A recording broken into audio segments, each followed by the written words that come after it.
Welcome back to another Conductor Sunday Livestream. I love doing these, and I couldn't do it without my partner in crime, the troublemaker himself, Mr. Hollow Gelato. I like that. You are a troublemaker. You get me in the trouble.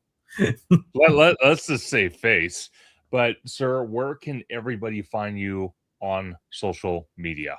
Absolutely. And again, Conductor, thank you so much for having me on your Conductor Live. Always a pleasure to be here and chat up some theme park news with you. But if anyone would like to find me on social media, you could do so on YouTube at Hollow Gelato, where Abby and I cover all things theme parks, Disney, Universal, Knott's Berry Farm, even the Disney Cruise Line. And we also cover outside theme parks, just events around the city of California, and also life vlogs. And you could also follow us on Instagram under Hollow Gelato as well.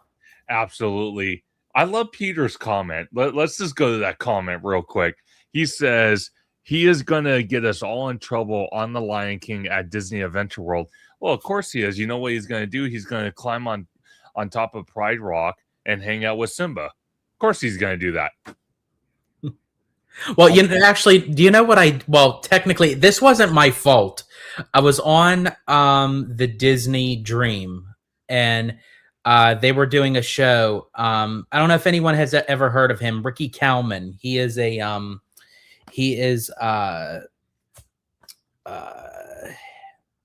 hypnosis kind of thing, but he is an entertaining hypnosis. So he doesn't do anything like that makes you uncomfortable or what have you. It's just all for good fun and everything. So, of course, I wanted to volunteer. So I actually went under hypnosis. So apparently one of the things was when Ricky did something, whether he like snapped his fingers or what have you, I don't know, because I was under a trance, that apparently that I was on, because I was on the stage. They had a group of us sitting in chairs, that I stood up and I took my shoe off. And I held my shoe up like baby Simba, and they played the Circle of Life music. Oh, dear God. In the background. So, oh, dear God. I don't know what to say to that. I'm mentally trying to picture that and then trying to understand how that's even possible. At the same time, it's so confusing, but I'm sure it was amusing as hell. Like, I mean, for real. But I'm so glad you're on this live stream tonight, because this is my first live stream where I want to give a big shout out to the theme park conductor community. I could not have done this without you guys and wonderful hosts like Hollow Gelato and so many others. As of today, this morning at 10 a.m. Pacific Standard Time, I hit 6,000 subscribers. I want to give a big shout out to you all. You guys are amazing, wonderful, supportive, and I cannot do this without you guys, and you guys are amazing. So big shout out to the community for Theme Park Conductor. And we got Abby in the house. Abby says, welcome aboard, everyone. Choo-choo. I got to come up with like a bun or something. I'll figure it out one of these days, Abby. I'll do it. I promise. Congratulations to Conductor on 6K subscribers. Thank you, Abby. Peter says, I smell something spicy. Yeah, that's this George. Oh, my gosh. Peter's so fun. I love Peter. He's awesome. Oh, my gosh. And then we got Park Explorer Adventure, Haunters Unite. We got John Make It Rain. Peter says, every time I think of the hypnosis, I think of George of the Jungle 2 scene. Oh, dear God. You're on your own with that one, Peter, because I haven't seen George of the Jungle 2. I protested since Brendan Fraser didn't return back. Ooh, interesting. I haven't seen it either, so. You haven't seen George of the Jungle? Well, no. I've seen the first one. Oh, okay. Just you're saying you haven't seen the second one either. Okay. No. So I wanted to bring this article because there's going to be several articles we're going to talk about. And actually one more guest is going to be joining us tonight at 7:30. That's going to be Theme Park Wizard. So I'll ask him his opinions on this. But since me and George are doing this together right now, because George actually brought this article to my attention. New additions have showed up for Rockin Roller Coaster. Obviously, the guitar is all psyched out with the psychedelic colors.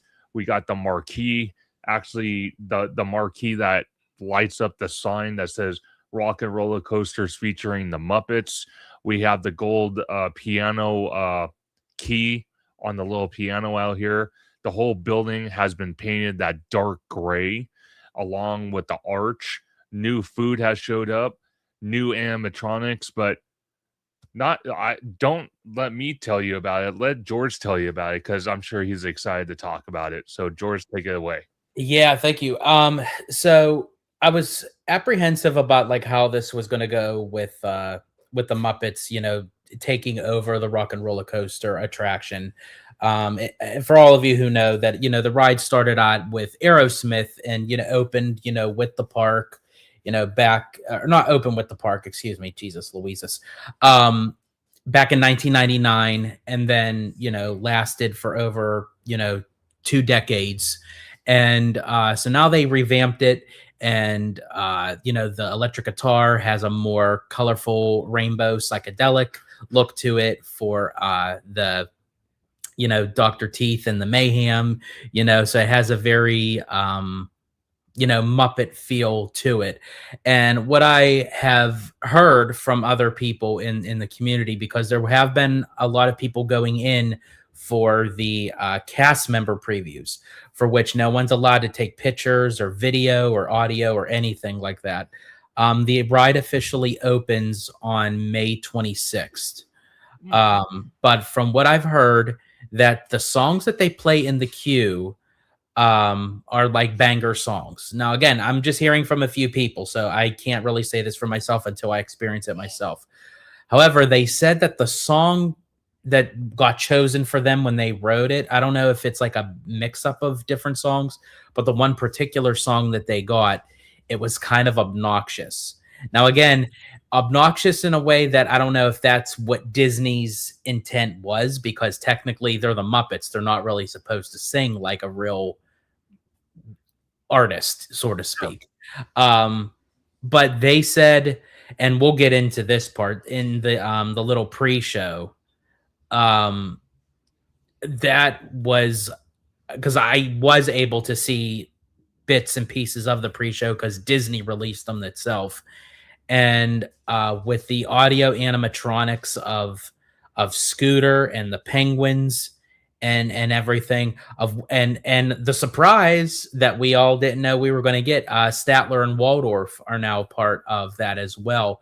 But what was so genius about with Scooter was they literally took a puppet, the actual puppet of Scooter, and they did the motion capture on him. So they had the performer. Basically, yeah, see, so that is the puppet. That's the puppet. And they have all the motion capture things on him. And what they did was they had the performer move the puppet so it captures the motion. So when they actually put in the audio animatronic, it actually moves like a puppet would.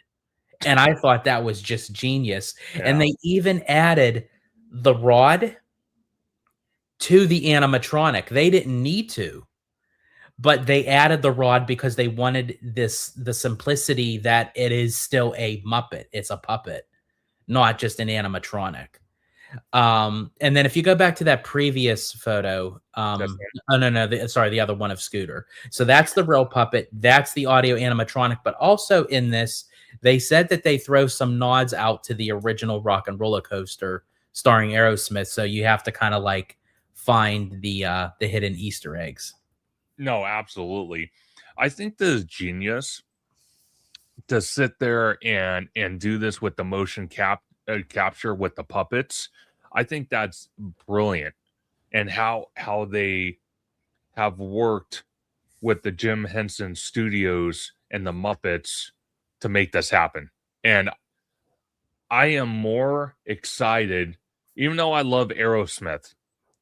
I will forever love Aerosmith as one of those bands, but I am more excited than ever when we go back down to Florida next summer, or in 2027, the summer of 2027, to ride this. I am super excited. Oh, I am too. And I think honestly, for like a revamped reskin attraction, I thought they did pretty well of what it looks like to me. Yeah, no, it looks absolutely great. And I can't wait. It looks like they have some guest passes here too. That's pretty cool. So Yeah, I'm so for Statler and Waldorf, yeah, they don't have the like the rods that Scooter does and everything, because I believe that those are the original audio animatronics. They may have like spruced them up a bit, oh but sure. they actually brought them over from Muppet Vision 3D and placed them in the queue. Oh no way. Mhm. That I didn't know. That is really cool. See, that's what I mean. I love that they are able to do that.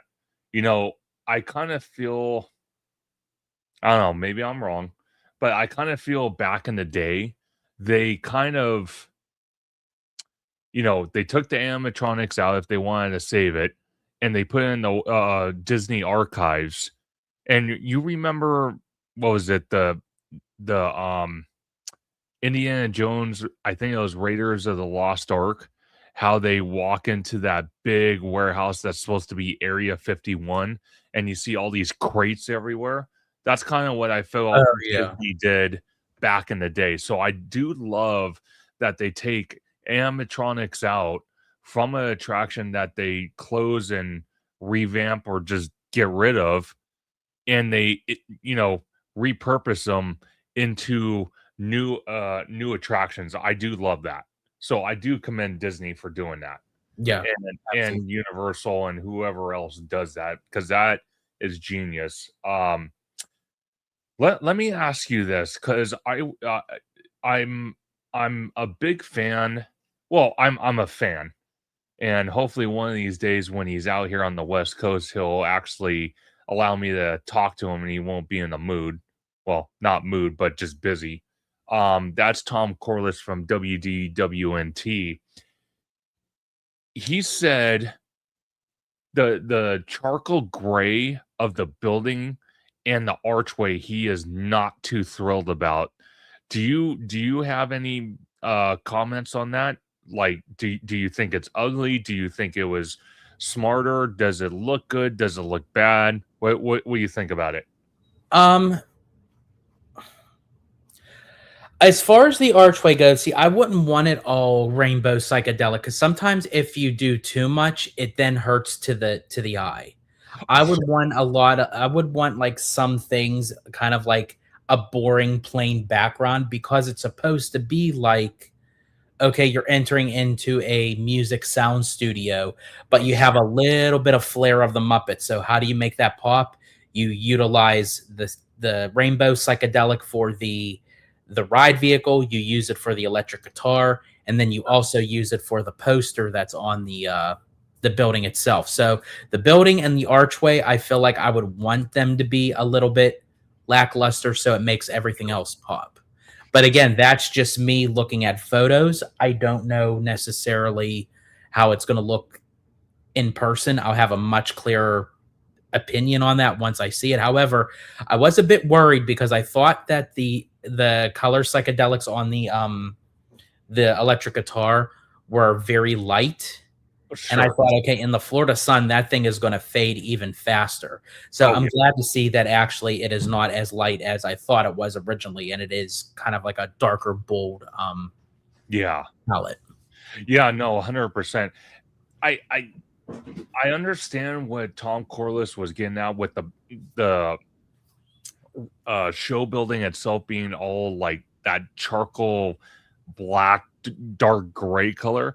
I think it actually makes the building look nicer, because wasn't the building before like white? It was like a white and beige. Okay. Yeah.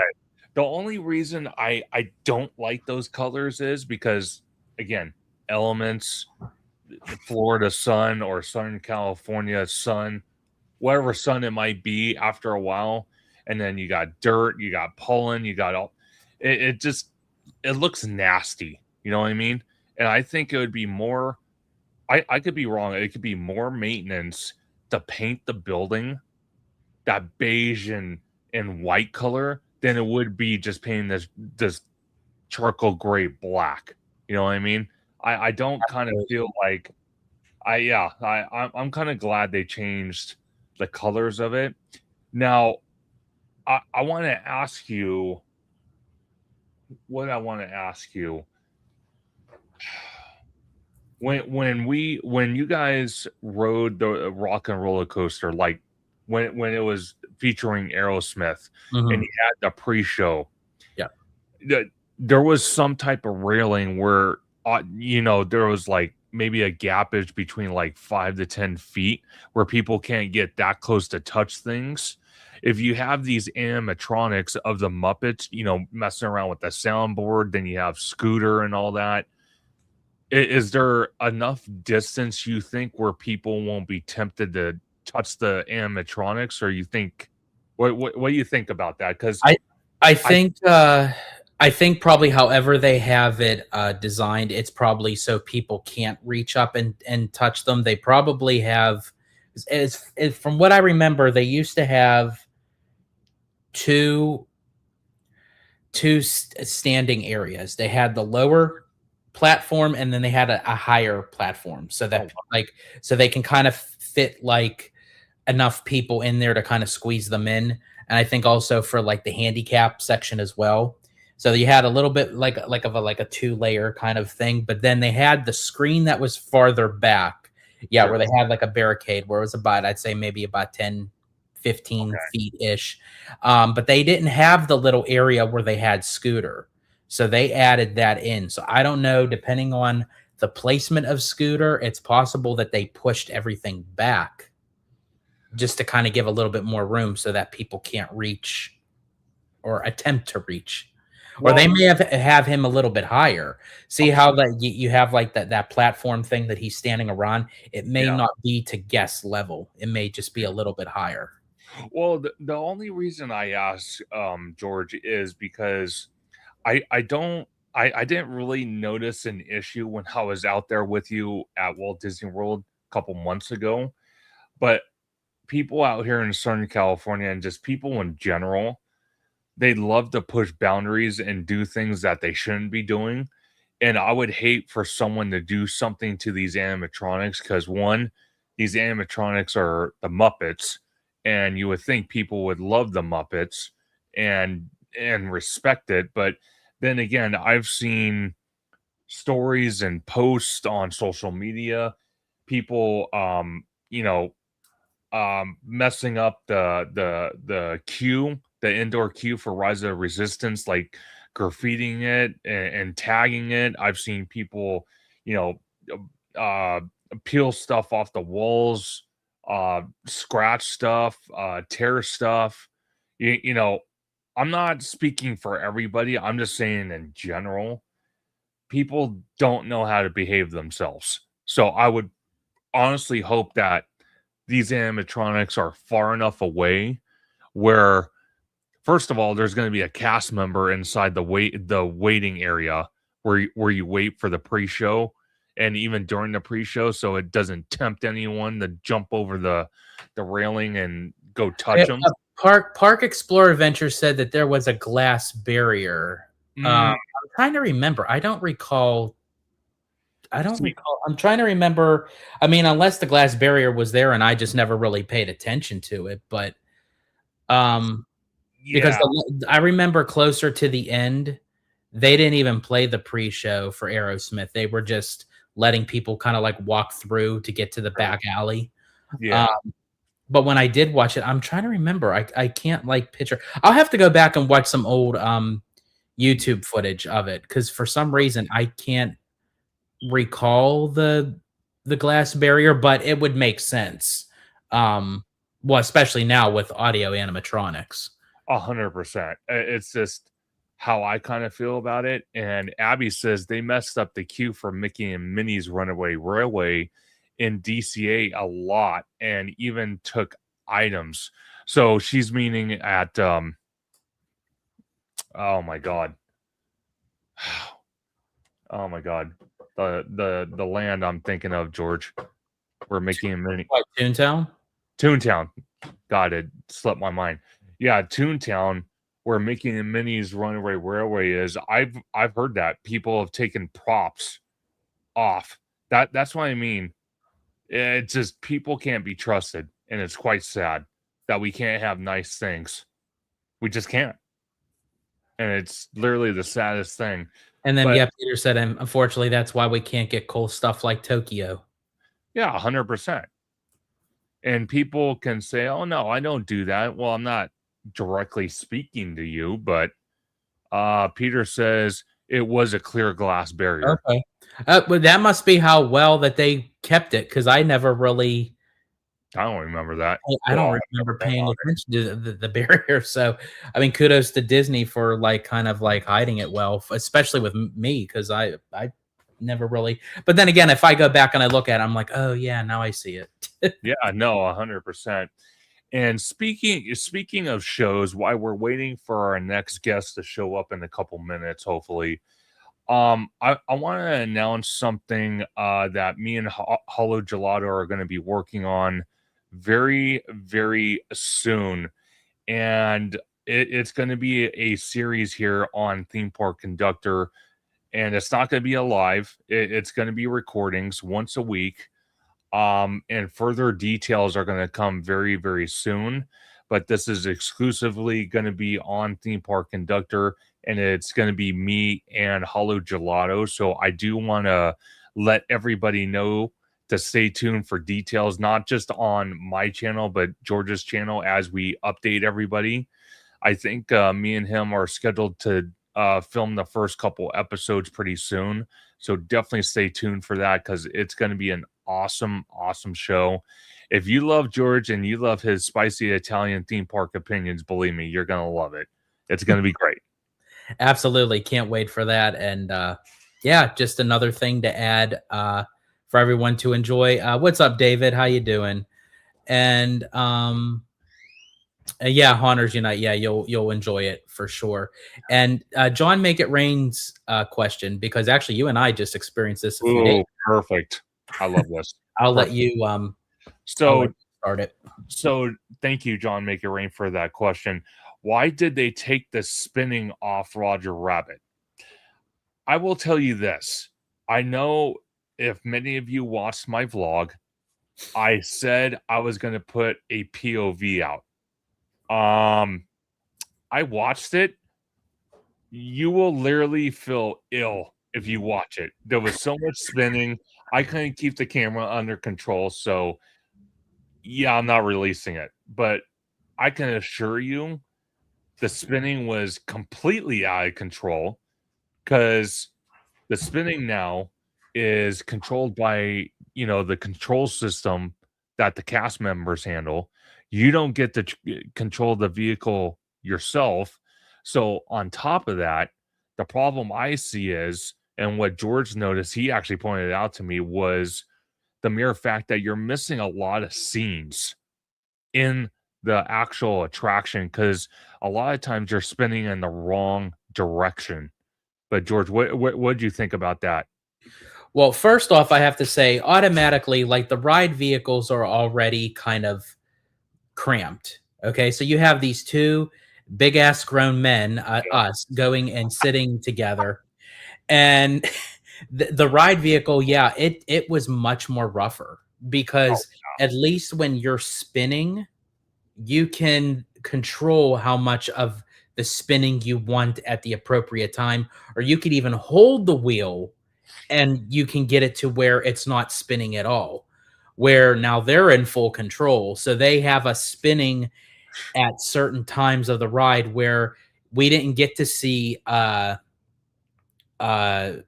Jessica Rabbit in her trench coat, with the car and what have you. There's a lot of other scenes that we missed because you have to turn around and look, because they have us facing in another whole direction.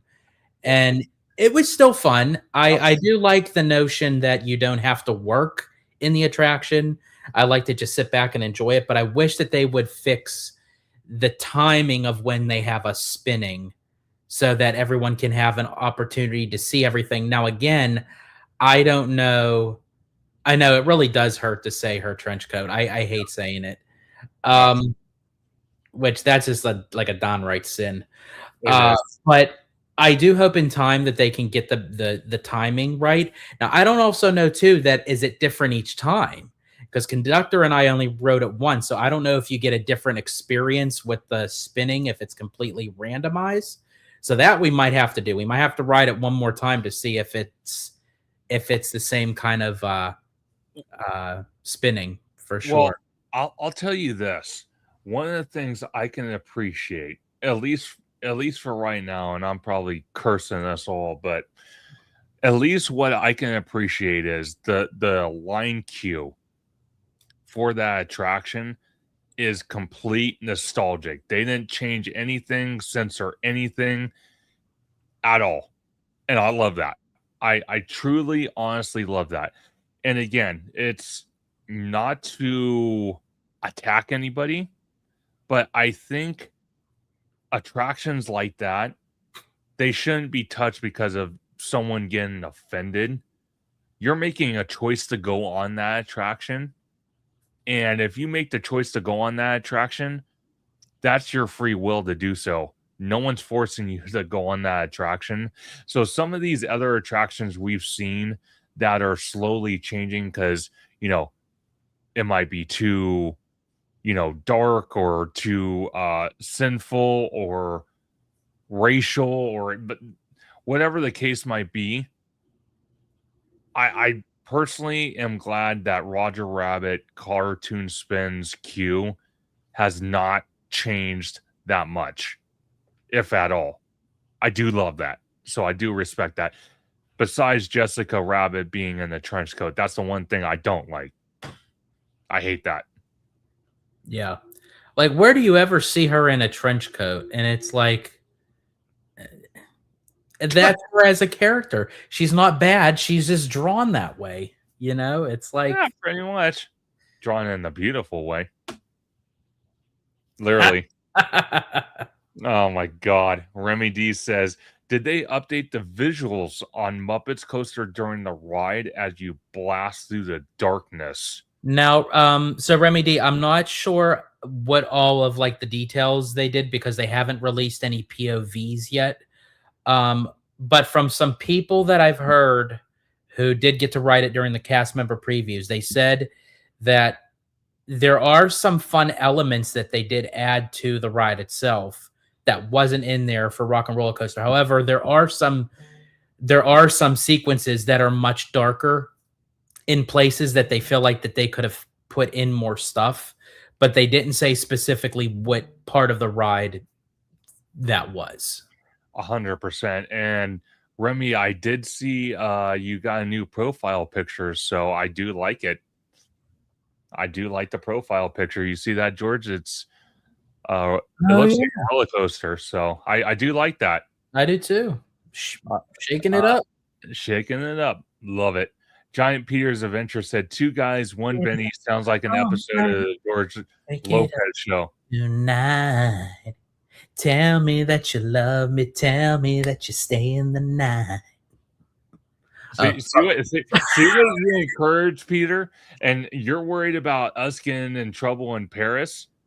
This is what encourages. Okay, I have a little confession to make. For all of you who don't know, if anyone has seen the movie Scarface, that song is on the Scarface movie soundtrack. It's called Shake It Up. And the song is also on the video game Grand Theft Auto 3. It's played on the radio when you're driving some of the cars. So when I heard the song and I thought, wow, that woman's voice, because it's a female singer, and like that female sounds so familiar. And when I looked it up and who sang it, it's Elizabeth Daily. And I thought, I knew I heard that voice sounds familiar. And for all of you who don't know who Elizabeth Daily is, she's also known as E.G. Daily. She does the voice of Tommy Pickles in the Rugrats. So a little thing I used to have because I knew what she looked like because I would watch like all the behind the scenes of the Rugrats and Nickelodeon when I was a kid. But I actually had a little bit of a crush on Elizabeth Daily because she's also in Pee-wee's Adventure as well. Oh, there you go. Big Adventure. But her and Tara Strong, who does the voice of Timmy Turner and Odd Parents and Dill. Tommy's brother. They both look good, I think, honestly. The Fountain of Youth has not changed them whatsoever. I am so sorry. I just like went completely off the deep end, but go ahead. It's all right. That's why we call it Alive for a reason. David said, "Are you excited to ride the Fast and Furious Hollywood Drift, George and Conductor?" So I will tell you this: I am super excited, to the point me and George are willing to wait extra time to ride the very front seat in the very first car. So yeah, I'm super excited. Yeah, I am too. And thanks for the question, David. Greatly appreciate it. And yes, I'm doing well. I hope you are as well.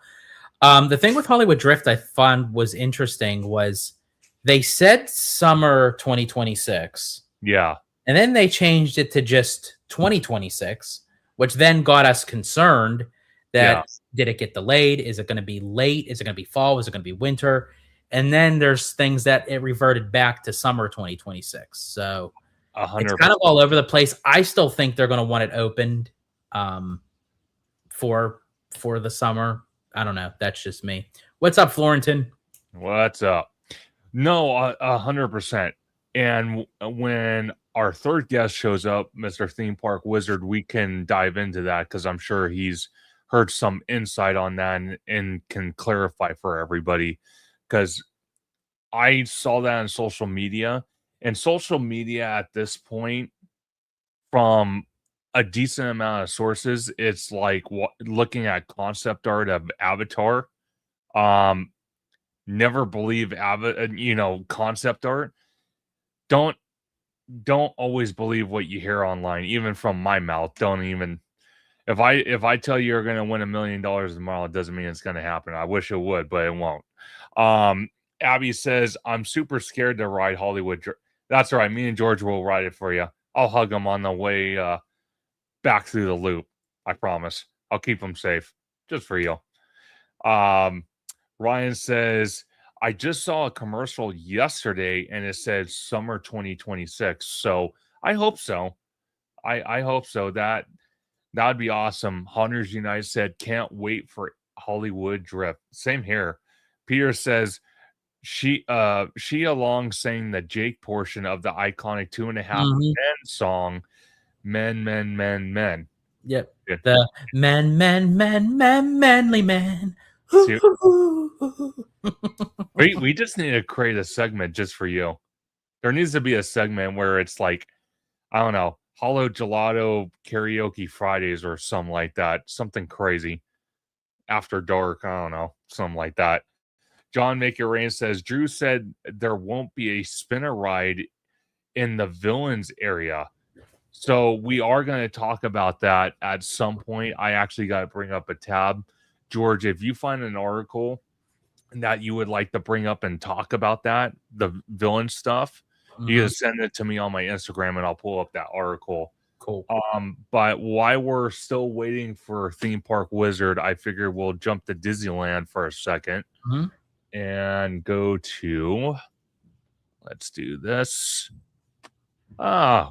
This is courtesy from WDWNT, and me and Hollow Gelato were actually on location when we saw this.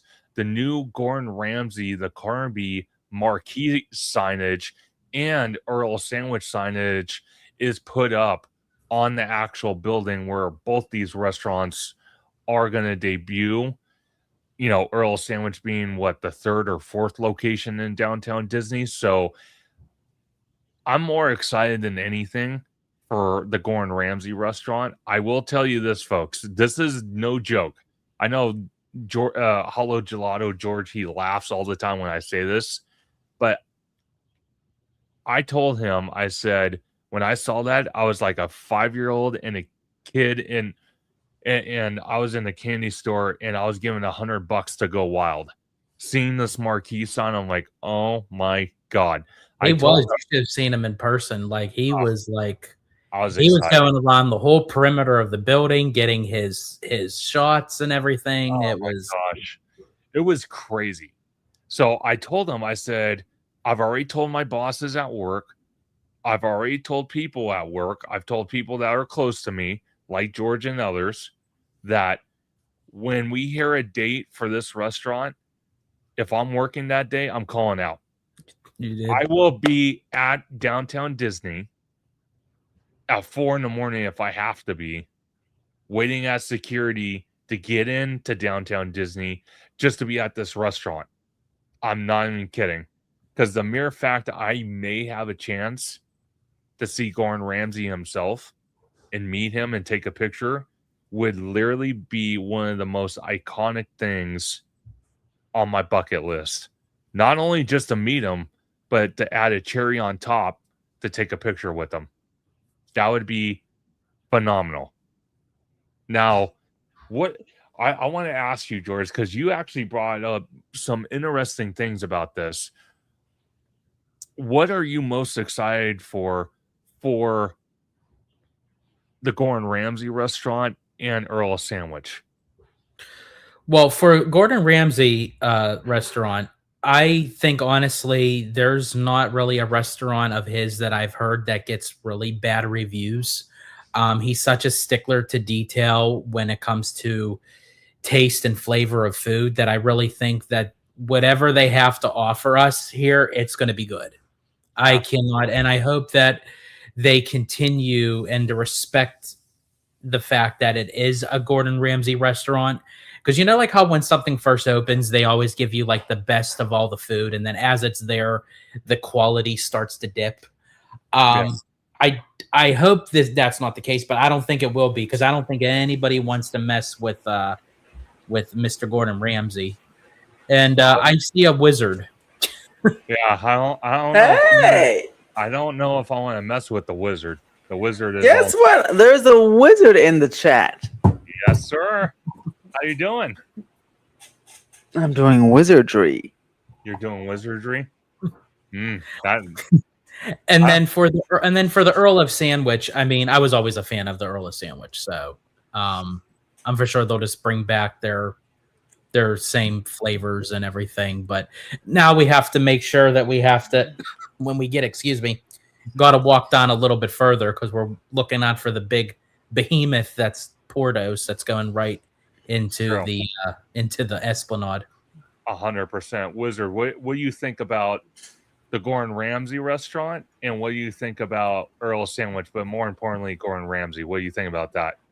I think, hold on, let me just add this little stream thing to my group. But sure. I think it's fantastic. Look, they're finally done almost after a while, and they have the Portos coming up. They're gonna have a nice bar at the top, which is cool, all fancy, and they'll have another nice view over that little plaza. So I'm all in. 100%.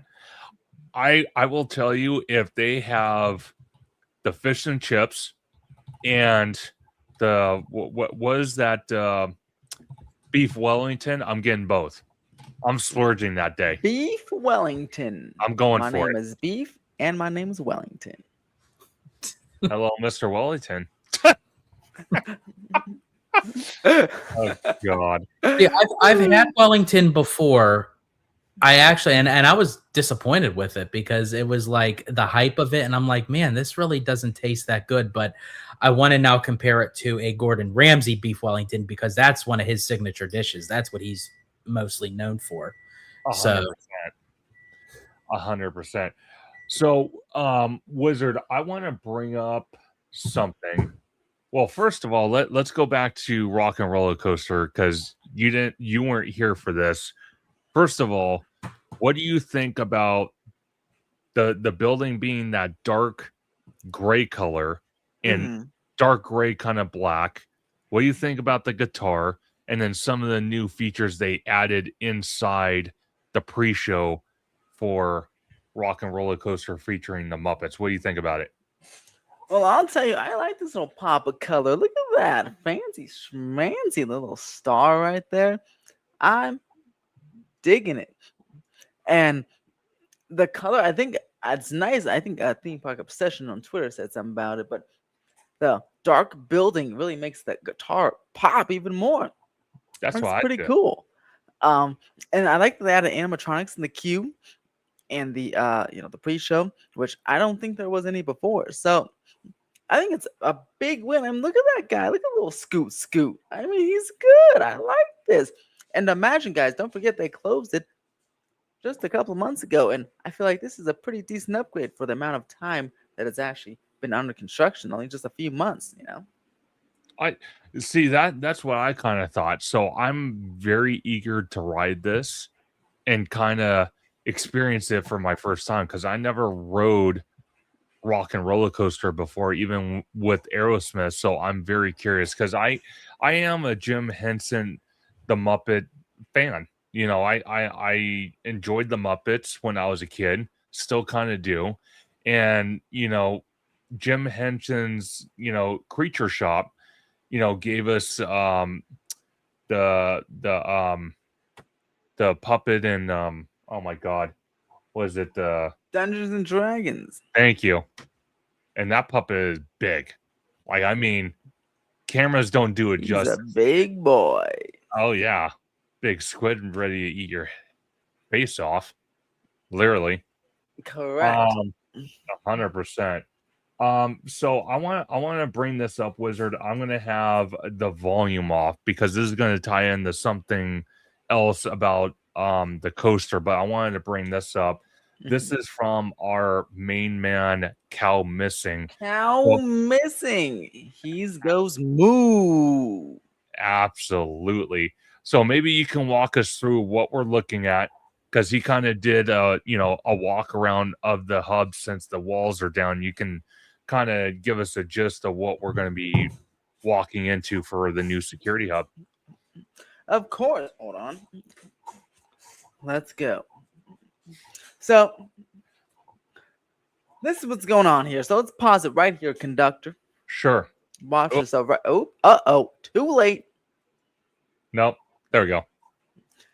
Pause it right here. So this right here, we're looking at this road will be the new shuttle road where you can take the shuttle downstairs to the metro stop and the hotels, and the metro stop, and then the hotels have their own shuttle. But all the shuttles will be stopping right here at this nice new shuttle stop. They have TVs that let you know the wait times for everything. They have fans, and then you'll go up that ramp right there or the stairs, and to get to the massive new security hub, and then you'll go inside this part, which is pretty cool. It's a nice area too. Look at that, planted lots of trees, pretty awesome. But yeah, that's what this road is right now. It's done. There's just a whole bunch of cones just stopping you, but it could open at any moment. I think it'll wait till everything's finished, but it could really open tomorrow and see they finish those new parking spaces from what they replaced. And I didn't even see this.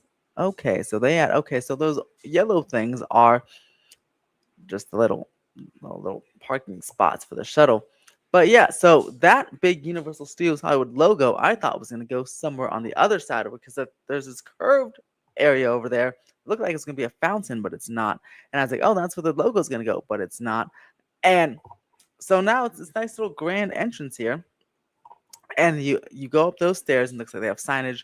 Security is right there. And then you'll get into the park. So this will be the new shuttle stop for the bubble area, which is pretty cool. And then here's even a close look. My goodness, I realized I could, I didn't walk over here today because I felt going through the cones was illegal. But he did it. Now it's cool. And so they have the TVs and they have, look, this is how finished it is. They have the line all set up and ready to go for people to get on the shuttle and for people. They have the queue set up also upstairs. I saw it today for the new security area. And I mean, does it just look gorgeous, George? Don't you just look gorgeous? Doesn't it make you want to just smile? Sure, yeah. It is glistening in the California sun. Oh I mean, look at it. This is it. Here is our bubble. And then you pop up on the top.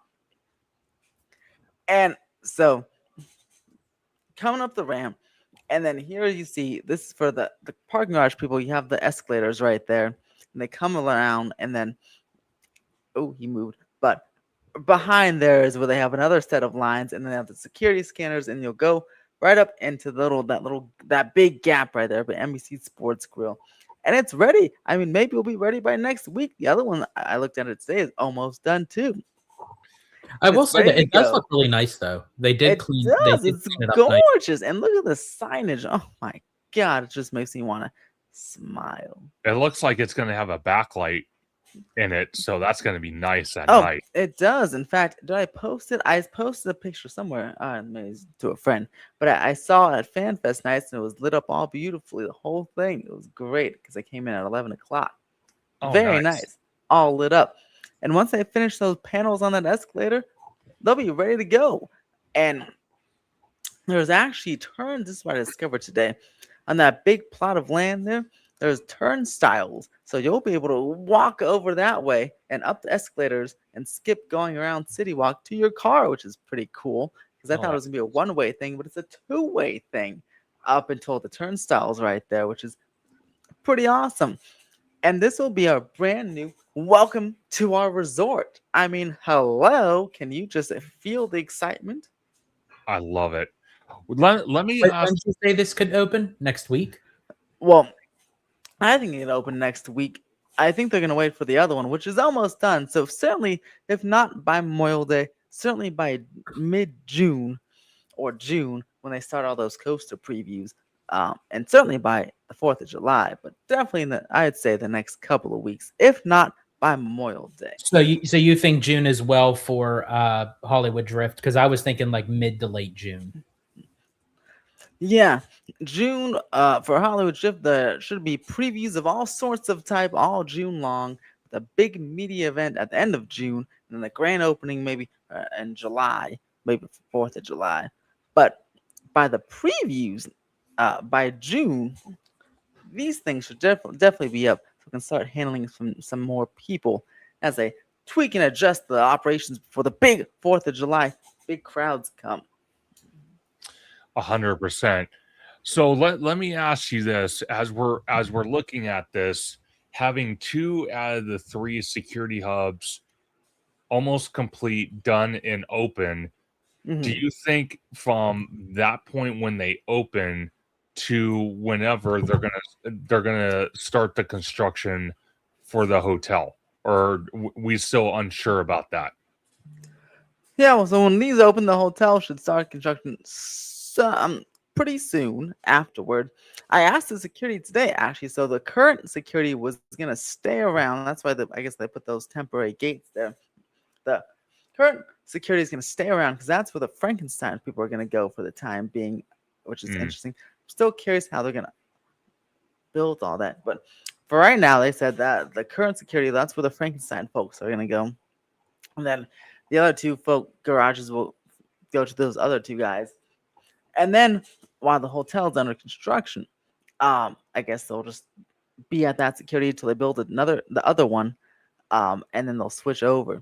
But it should start this summer, May, June, and then get ready to rumble there because the grand unveiling is coming. I hope coming. so. I hope so. Because go ahead. No. Go ahead. No. I want to see this happen because one of the things, like me and Hollow Gelato, we already booked our room and hotel stay at the Hilton for HHN. What's that? Conductor, you booked a room with some ice cream? Well, there is going to be some ice cream. I just don't know what flavor yet. That's got to be my gosh. Look at guys. Conductor is about to hang out, sleep in a room with some ice cream. No comment. I plead the fifth. Well, it wouldn't be the first time. Yeah, it won't. I have my book ready. No, I'm just kidding. No, it's interesting because we're paying a decent amount, and I'm kind of curious with the Universal Hotel what benefits it's going to offer to annual pass holders, to people that are in the business like you and George that is like a travel agent. So I'm very curious what the hotel is going to actually do for all of us once it's built, open, and ready. Because you don't think it's going to be open by 28. It's going to be 29, maybe 30 by the time it's open, correct? Well, I believe it'll be open in the summer of, I believe it'll be open exactly 2 years from the moment they break ground. So if they break ground in May or June, it'll be open in June 2028. Or if they break ground in July or August, because it only takes about a couple years to build a hotel. Sure. Just not even just the theme park one, but if you should see a hotel going up, like there's a hotel one up by my house, took like a couple years, so it shouldn't take too much longer. Especially if they do prefab and you build it offsite and stack it up like Legos, like a lot of construction is nowadays. You can get that thing done in just a couple of years, 2.5 at the most. Well, So, and I'm yeah, very curious start once they break ground. And I'm very curious too what the hotel would then do with the Hilton, because now that's going to be a lot of competition, so to speak, because the Hilton was known for, okay, we're going to hold, the Universal Hollywood guests. So now Universal's getting their own hotel. So Universal's going to have to do competing prices with the Hilton, but then the Hilton is going to also have to do maybe some seasonal deals to entice people to still stay on their property. So I think it's going to be a win-win kind of for us people, for the Hilton and for the Universal Hotel. I would think that the hotel would probably, I don't know. What would you say, Wizard? Do you say like the hotels around Epic Universe kind of price? This one will have whatever the Helios is priced at, and then the other one, the second one will have like whatever the Aventura is priced at. Okay, gotcha. But according to a Reddit post, but this Reddit post is actually someone who works there, and they seem to be pretty right on the other things they posted. They have said that the second hotel will start construction as soon as Hollywood Drift is wrapping up. So Wow. I have to see a permit for it. But that one they claim is switch locations and will go on the Hollywood Drift staging lot over there on Lancashire. No, it's not Lancashire. Universal Boulevard by that office campus thing, and use the first few levels of Frankenstein as the parking. So we'll see. We'll have 1 or 2 hotels open up in 2028 or 9. Do you think that's kind of risky for them to kind of do it the opposite way, to add multiple hotels before expanding the park? I think so. Oh, no, it's not. Sorry, I don't think so. And I'll tell you why. For Jaws 50th anniversary weekend, when they showed it back in theaters, I took Elizabeth to go ahead. Took Elizabeth to see Jaws. It was the first time, and we saw it in the Universal Cinema. And I was like, let's make a little staycation out of it. So we stayed at the Sheraton. We ended up going home, but we tried to stay at the Sheraton, but that hotel was so old and kind of crappy. But we tried, and we ended up going home because the room was full of cigarette smoke, and they had no other room because they were sold out on a random weekend. I'm sure those people weren't there for Jaws. A random weekend, the Hilton and Sheraton, both of them were sold out on some random weekend in the summertime. So I feel like there's so much demand already with those 2 premier hotels. Sure. That 1,000 each hotel will be 500 rooms, so the 1,000 Universal room hotels, I'm sure will easily book up, especially with the perks of the Orlando things like the Express Pass. If the big one comes with that, and other perks like if they add some kind of really cool pool, like maybe like a Cabana Bay style pool, but like smaller. Something to draw away, because almost anything is better than the Sheraton. The Hilton is very nice, but almost anything is better than the Sheraton. So I feel like the 2 hotels will easily have demand. And to John's comment, who says no chance the hotel build will be good enough to warrant those types of prices. Oh, good enough. Never mind. I misread the thing. I think I misread it to say that no one's going to stay there. But yeah, that's a whole different thing if it's good enough or not. No, but it'll probably sell out. But yeah. 100%.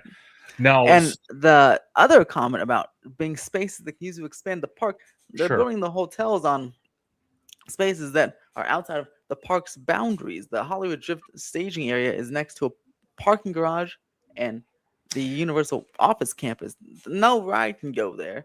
And then the front of the park here is where the Globe is, and you have to have, you can't put a ride there because then you have to put a new entrance. So I'm just saying, he's made that. A few people have made that statement, and I'm like, it confuses me. because it's not really true. But yes. Yeah. So if anyone remembers back in the day where they're going to build this second hotel, they had actually that Asian restaurant there where they actually filmed the movie. Wasn't Yes. it called Balls of Fury? Yes, I think so. Yeah, Balls of Fury filmed there. So I think it's going to be a great addition. To tell you the truth, the Hilton is very nice, and I mean very nice. I love But their it's- buffet. Oh, their buffet is awesome, but super expensive. I mean, Yes, it is. extremely expensive. I'm like, God, it's like a knife going through my heart every time I book a stay there. It's like, geez Louises. The Florentine says anything that's new is an amazing sight, just like Epic Universe bus stop stations, which is the best. I want to ask you too, Wizard, because there was something I've asked you every time I've been on a video or a live stream with you. Have you heard any information about what these scanners are going to be? Are they going to be the newer type of scanners like what we see in Universal Orlando? Or are they going to be the same ones we've had? I think it'll be the Orlando style ones because the guy I asked the security team, he said he thinks there will be some upgraded technology, although he didn't know what it meant, what it was, but that's what he told me. So I probably will be like whatever the Orlando thing is. Okay. And the other thing I want to ask you about that, because again, you're the man on the inside. I kind of feel you know a lot about this and Universal in general. Do you think at some point Universal will cut ties with the third party security company and just create their own security teams like we see in Orlando, or you think they're still going to have that relationship with the third party? I'm not sure about that one. I haven't heard anything, but I'm not sure about it. It's possible in the future they could, but I Okay. don't see it happening anytime soon. Okay. The only reason I bring it up is because when me and George and Tommy went out there, and I'm sure when you and Elizabeth went out there, their security is so easy to deal with. Like, I mean, going through the scanners, dealing with the security staff. I don't think one time I had an issue. Not once. Yeah, it is. It's definitely different, but what you call it? But it depends really with the people because, and I feel Sure. like here, a lot of times, they have what 38 something scanners here, but only a few are open. So I feel like at least along the lines, if they were to just add more people or add more scanners open, it would be much faster. And then in terms of them checking for like YouTube stuff in my backpack, it's like 50, like 75, 25, normally 50-50. Sometimes like today they didn't ask me to open my backpack, they just let me go through. So it really depends on I feel like on the person for that one. Oh, sure. But really I went to like Fan Fest and they had like 2 scanners open, but there's like long lines sneaking around. I was like, man, you have 38 scanners here, just open them all, then there'll be like a 2-minute line or less. Yeah. So that's really I think one of the biggest problems there though. Which 100%. should be relieved because now all the people will be separated into 3 different areas, so there should never be a too long line at any security hub at any time of the day because there's like 3 of them now, which is fantastic. 100%. Now, I want to ask you another question about the scanners or the new hubs. Are they going to have different sections per station? Like one area is going to be for strollers, one area is going to be for people just walking in, another area is going to be for bags. They may have just a bag line and no bag line, but Okay. I'm not entirely sure. I know all of them have scanners and all of them have TVs, so they just might change whatever line is which each day. But they probably will have the no bag lines and hopefully actually use them. Yeah. But we'll have to see. Yeah. No, 100%. And the Florentine was saying about not wheelchair or scooter friendly. I don't know if they were meaning about the walkover from the Hilton or the security hub. If they're meaning the security hub, there is a ramp, right? they had to put that in legally. Yeah, there's a ramp. Yeah, I think they were talking about the walk from the Hilton up that Okay. steep hill over there. Oh yeah, to it's the brutal.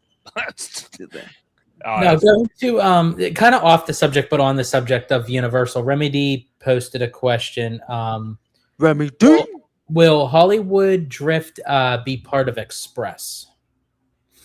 Let's see. I've heard a couple things. I feel like initially it won't be like Mario Kart, but I also heard that Express Now. I heard this a while ago. That Express Now thing in Orlando is gonna debut with Hollywood Drift, and Hollywood Drift will be on that. But I don't know. It's probably both things. It's probably the Express Now will debut with Hollywood Drift, but then Hollywood Drift won't be on it. It'll be like VIP only until and maybe Express Now, and then it'll just be on Express later, and then also the Express Now. So eventually be Express, but maybe not right away. Sure. The last question I had, Wizard, from since the whole front of the park is going to be walled off because of the construction for the hotel. First of all, where is the temporary entrance going to be to go into the park? And the second question is why they have the whole plaza behind construction walls. You've mentioned in the past that they're going to move the globe up 10 to 15 feet.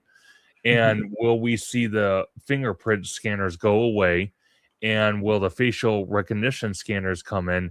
Because now that Disneyland has it, there's less of an argument about having them in California, because if Disney can have them, why can't Universal have them? Well, Conductor, that was actually 7 questions. But don't worry, I'll answer all of them.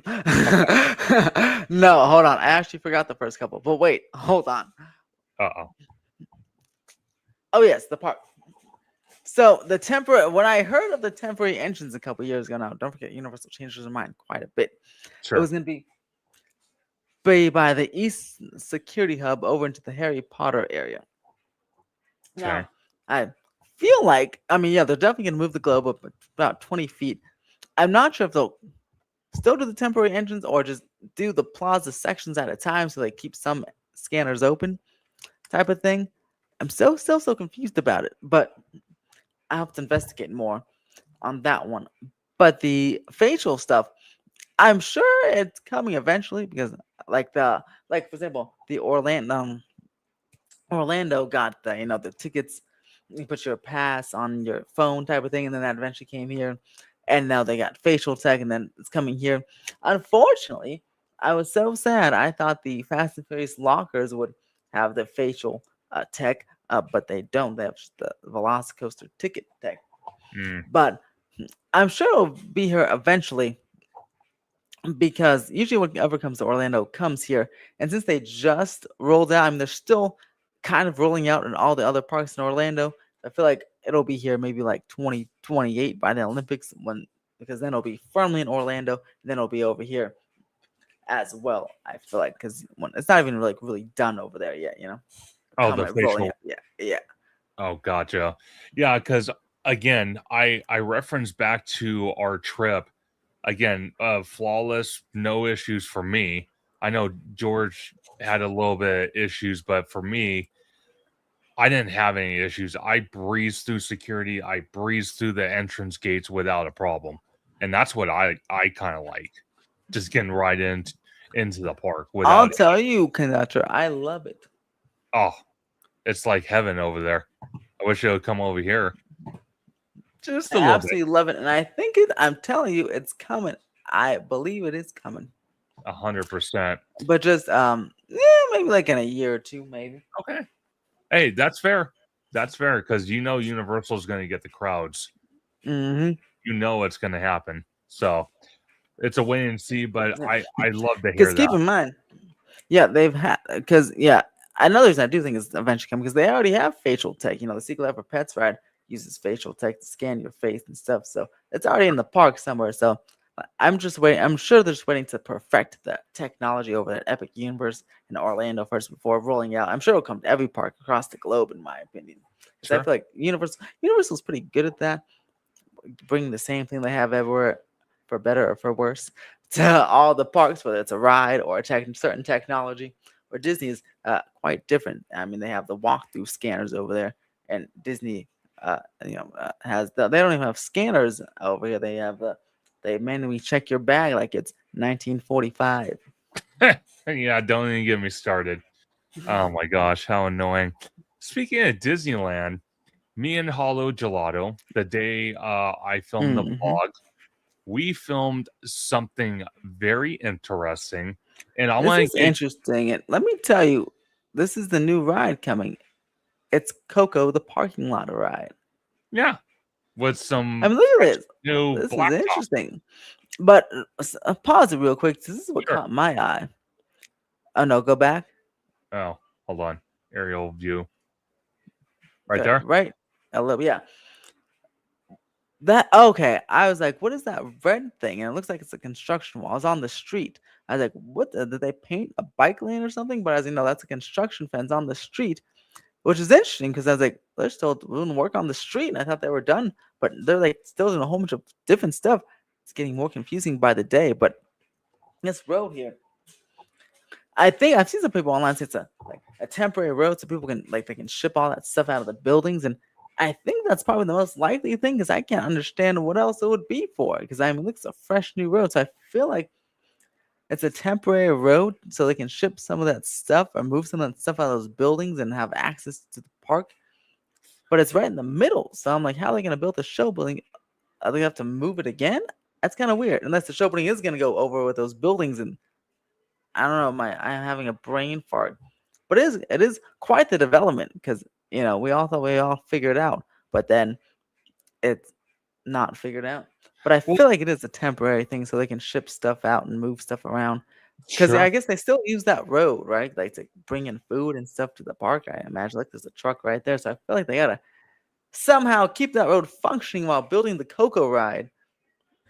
See, I would have said that this area would have been like backstage area, and where the three buildings are, that's where the main show building would be. But because the entranceway is going to go where the double doors are for where they bring out the parade floats and everything, and it's going to circle around, they would have to barricade if this were to be backstage area, and there's not a whole lot of land back there as it is. So unless the whole thing, because remember they're gonna have to make a long walkway, so maybe it's like a little Coco mini land. Maybe this area will be like a little Coco village, and then the ride will still be back there, and then there just won't be any road at all. I have no idea. That's what they should do. Yeah. See, this is where I've had conversations with George. I've had conversations with Orange Go 55.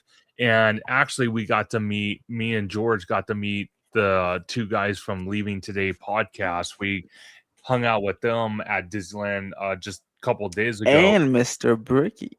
As well. And I told the two gentlemen, I said, and one of them's a construction guy. And I asked, why would you build a road that looks so permanent? Why would you build that if you're going to put a building on top?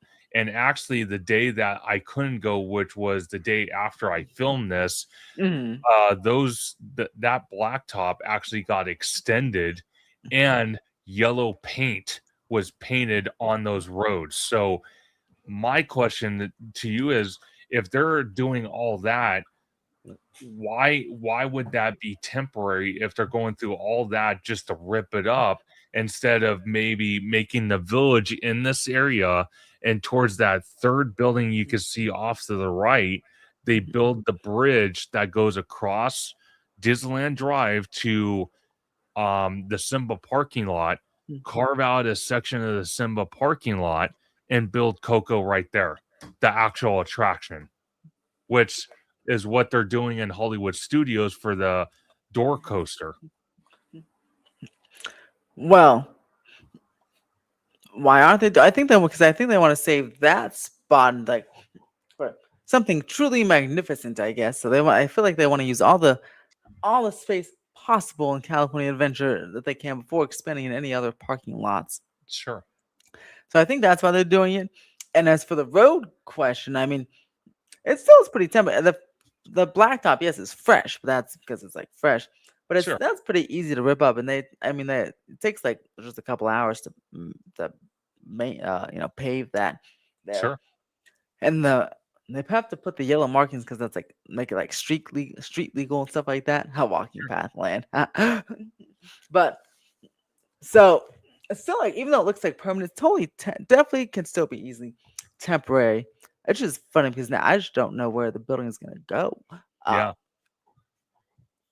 Or maybe the next phase of construction is just moving things out of the buildings that are going to be demolished, Very and true. then they'll just demolish it all again. I have no idea, but it puts quite the wrinkle. My goodness, I thought this Friday I was like, oh, Coco, it's so easy.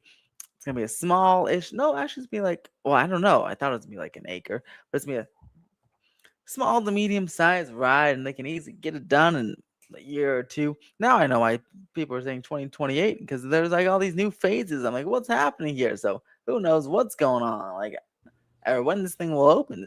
Could you this is kinda possibly crazy, even see blowing it? my mind. Can you possibly even see it opening in 2029? Because I mean, we Oh, don't with the even. new movie.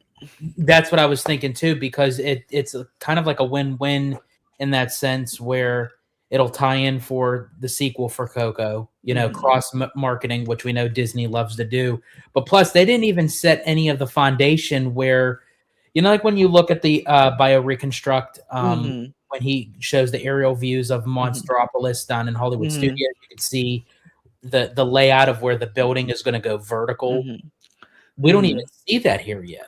Well, the crazy part is, George, we don't even have a layout for the building. They even dig that out yet, which is Mm-mm. insane to me. I'm like, Yeah. what's going on? That's what I thought was And going where the roads are. we're already mid through 2026. I mean, unless Mhm.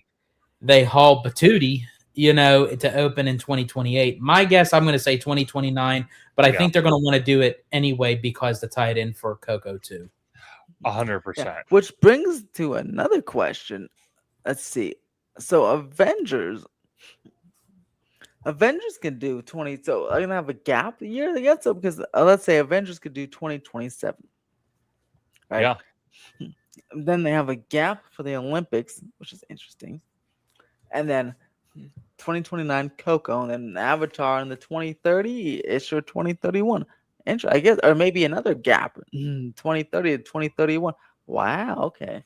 So it'll be Yeah, like 2 years apart for everything. I originally thought that they would want Coco opened with the Avengers expansion for the Mhm. Olympics, but I don't know. I just don't see the Yeah, timeline. because I mean, especially now with this new wrinkle, I'm like, oh, what's going on here? Come on, theme park IQ, snag up those site plans for us, man. I know, right? Tell me about it. No, what I think is going to be ready for the Olympics is the 2 Avengers e-ticket attractions, Mhm. the Eastern Gateway, and all the stuff they're doing in downtown Disney so far. So like the Gordon Ramsay restaurant with Earl sandwich, and hopefully they could figure out what's going to go in the old Tortilla Joe's location, which I'm sure they will, and build whatever they're building. And then they're going to have Well, Portos. So I have a question. When did the Avengers bathroom construction start? that When, started, God, when did it start? almost a year ago, right? It seems like almost a year ago. I asked because I mean I didn't realize it took so long to build bathrooms. And it must be a thing because the bathrooms and City Walk started in January 2025, and it's a year and a half later, and they're just about ready to open. So I'm like, and then the eventual ones take a long time. So I'm like, my goodness, it seems like I didn't realize a bathroom takes long to build I guess so. It's all that plumbing. Jeez Louises. Oh my because God. it would be nice to have that walkway back, because it's hard to go all the way around from Oh, it's a Cars Land to See, the I'd other like side. to Yeah, get if an I was upgrade. constructing something, I wouldn't want to construct a bathroom. You're just dealing with crap all day long. That's right. I mean, jeez. That's true. Well, let me ask you this, staying on Disneyland out here on the West Coast. I know George has some interesting opinions. Why would Disneyland file permits Hmm. for the supposed third gate and make it into a shopping outdoor mall like Disney Springs? Why? Why? Oh, I don't know. but let's see. Well, okay, so this is interesting. So, wow, and shout out to WDWM Today, SF Gate, New York Post, and whoever else wrote these stories and actually credited me for posting on Twitter. Yes. But WDWN Today did not, but it's okay. But they had these permits, these confidential permits that I guess Scott Guston said was initially for paint. Which honestly is, if it's for paint, they might be making more parking spaces to replenish the ones that are being lost, the cast member ones that are being lost by the Eastern Gateway. But no matter what, they're in the concept art they showed this lovely image for Disneyland Forward on the Toy Story lot. Now this was for the city, so Toy Story lot was zoned for theme park.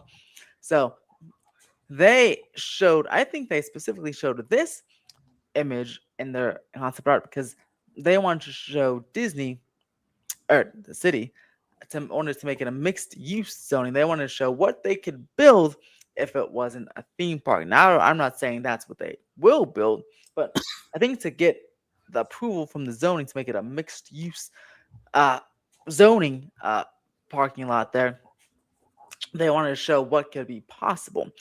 What I actually think will be built there, I'm sure it'll be another theme park or a mix of things. It could be, right?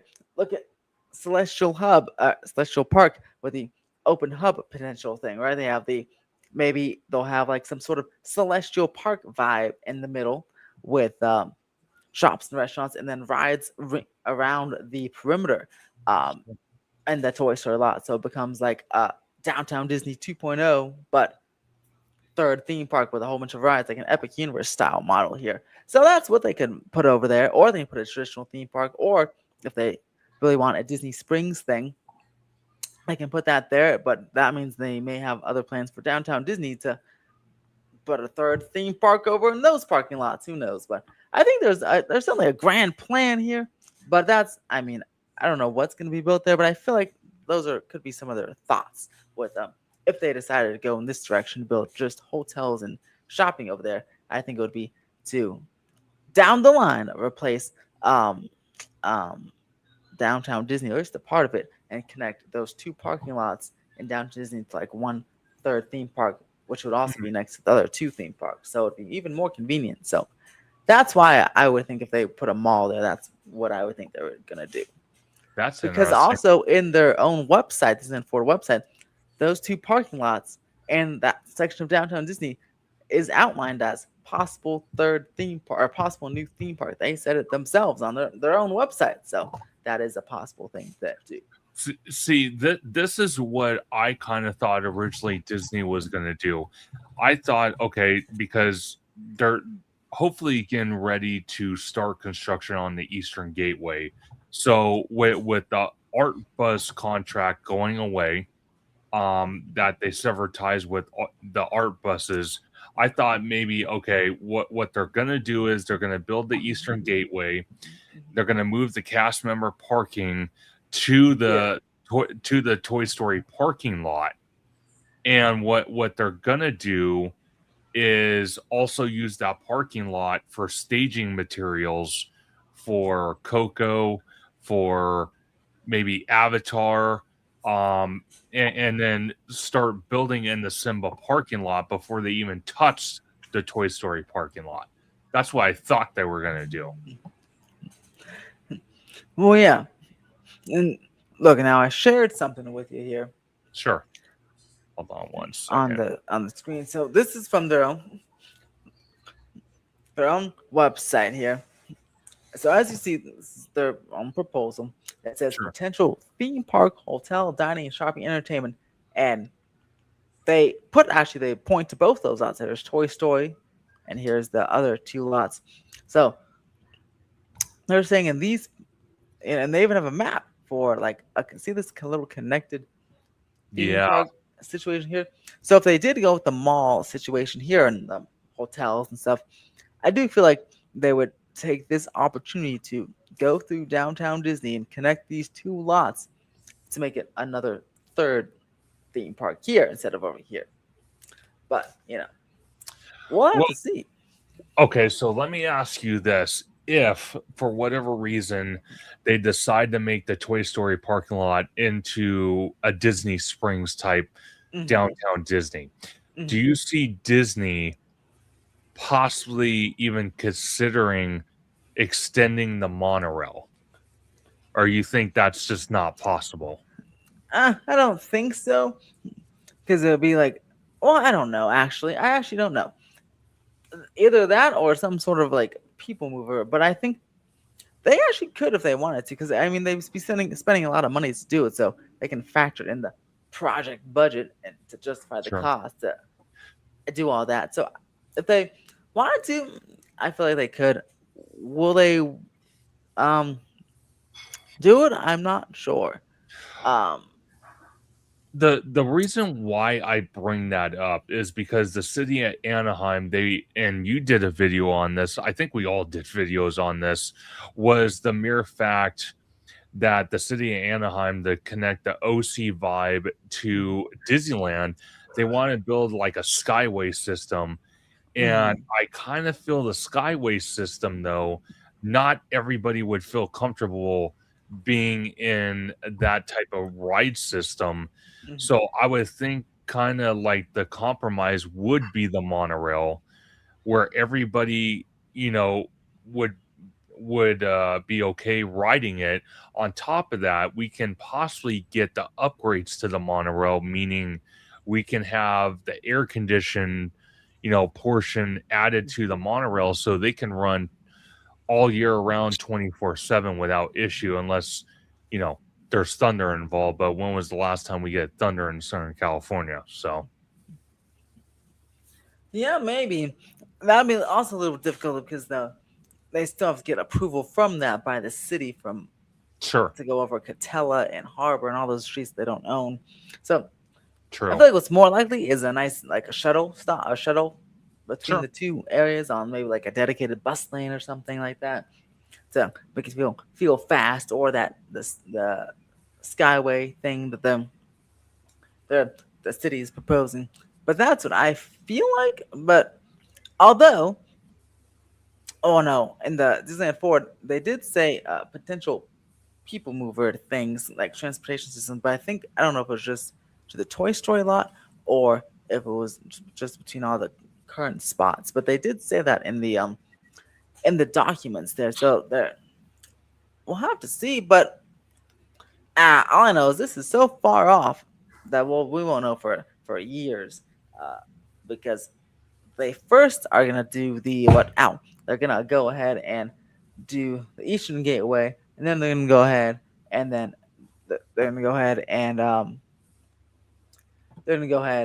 and do fill in California Metro, and then they're gonna fill and do some Disneyland stuff, I'm sure, and then go ahead and do all this. So it could be a while. Okay, so Remy D had an interesting question. This is gonna Remy D. This is gonna go for both of you gentlemen. I'm gonna start with George this time. I could see George. I could see Disney building another DVC resort in the Toy Story parking lot. Do you really think we need another DVC tower at the Disneyland Resort? No. Here's my big issue with this whole thing. And when the initial concept was that they were kind of showing, what they, as Wizard had pointed out, that what they could put into the Toy Story lot. So it will show like a shopping, a dining kind of like experience, like a West Coast Disney Springs. Sure. The problem with that is when you have Disney Springs in Walt Disney World, it's its own shopping, dining complex because you're in the Walt Disney World bubble. Sure. When you come over here to California, you're on the main roads of Harbor and Catella, Disney Way and everything that leads into, other parts of Anaheim. There's how many outdoor shopping malls. There's how many indoor shopping malls. We don't need another mall. Yeah. The fact that this Toy Story lot is 75 acres, the current footprint of what DCA is now. Why would you waste the time and the money to build another outdoor mall when you're already putting money into Downtown Disney that you're currently using now? As we said, they're adding the Gordon Ramsay restaurant. They're the Portos. They're adding back the Earl of Sandwich. And I get it. This is definitely going to be decades down the road. But I still think it's kind of a waste of time and money to still do all that then. I would honestly just keep Downtown Disney the way it is with Downtown Disney. I know a lot of people were saying, well, they could take Downtown Disney and add that as theme park space. But the problem with that is you're only going to be expanding out Disneyland and DCA. If Disney is really trying to get a long-term end game goal, if you will, and that is to make sort of like a vacation destination to encourage people to travel over to spend multiple days at Disneyland, as much as you can expand the two parks, when you just hear it on paper, 2 parks, and then you say, well, Disney World 4 parks, even though, yes, you do get a lot more out of these theme parks because Disney World, it's its own beast anyway. But if you were to say 3 parks, then you can have the reason to add more hotels. Because to add more hotels, it's just going to cannibalize the fact that there's not enough there to add more hotels for. If you add a 3rd gate, then you can add more hotels. Plus, they also have Garden Walk right down the road, which I think eventually Disney's going to end up owning anyway. Sure. That could end up becoming Disney's kind of expanded Disney Springs. Well, I think actually that's a good spot because it's kind of skinny, right? I feel like that's a good spot for a nice hotel. Maybe probably like a mall on the bottom, but like a hotel on top. That could be where they, actually I like that idea. Put the new hotel over there, take down the Pixar place. It's kind of like because it's kind of like a skinny kind of plot of land, and that ugly godforsaken. Side note, my goodness, my friend asked me to book their Disney trip, and then I guess her husband was too like finger trigger heavy and booked it. And I said, "Where'd you book it?" They said the Pixar place. I'm like, "Ew!" I'm like, if you just would have asked me, I could have told you to go anywhere else than that place. And it was like $500 a night. I'm like, "Ew!" Like, what are you doing? But yeah, George is right. Take down the Pixar place, and then you have more spot for a new land over in that area. You can put a nice new Pixar, even could be a Pixar themed hotel. Sure. Over in the Garden Walk, but couple rows of shops on the bottom, and that could be act as a walkway to the 3rd theme park and the Toy Story lot. Master plan achieved. Let's go. When are they going to hire all of us? Exactly.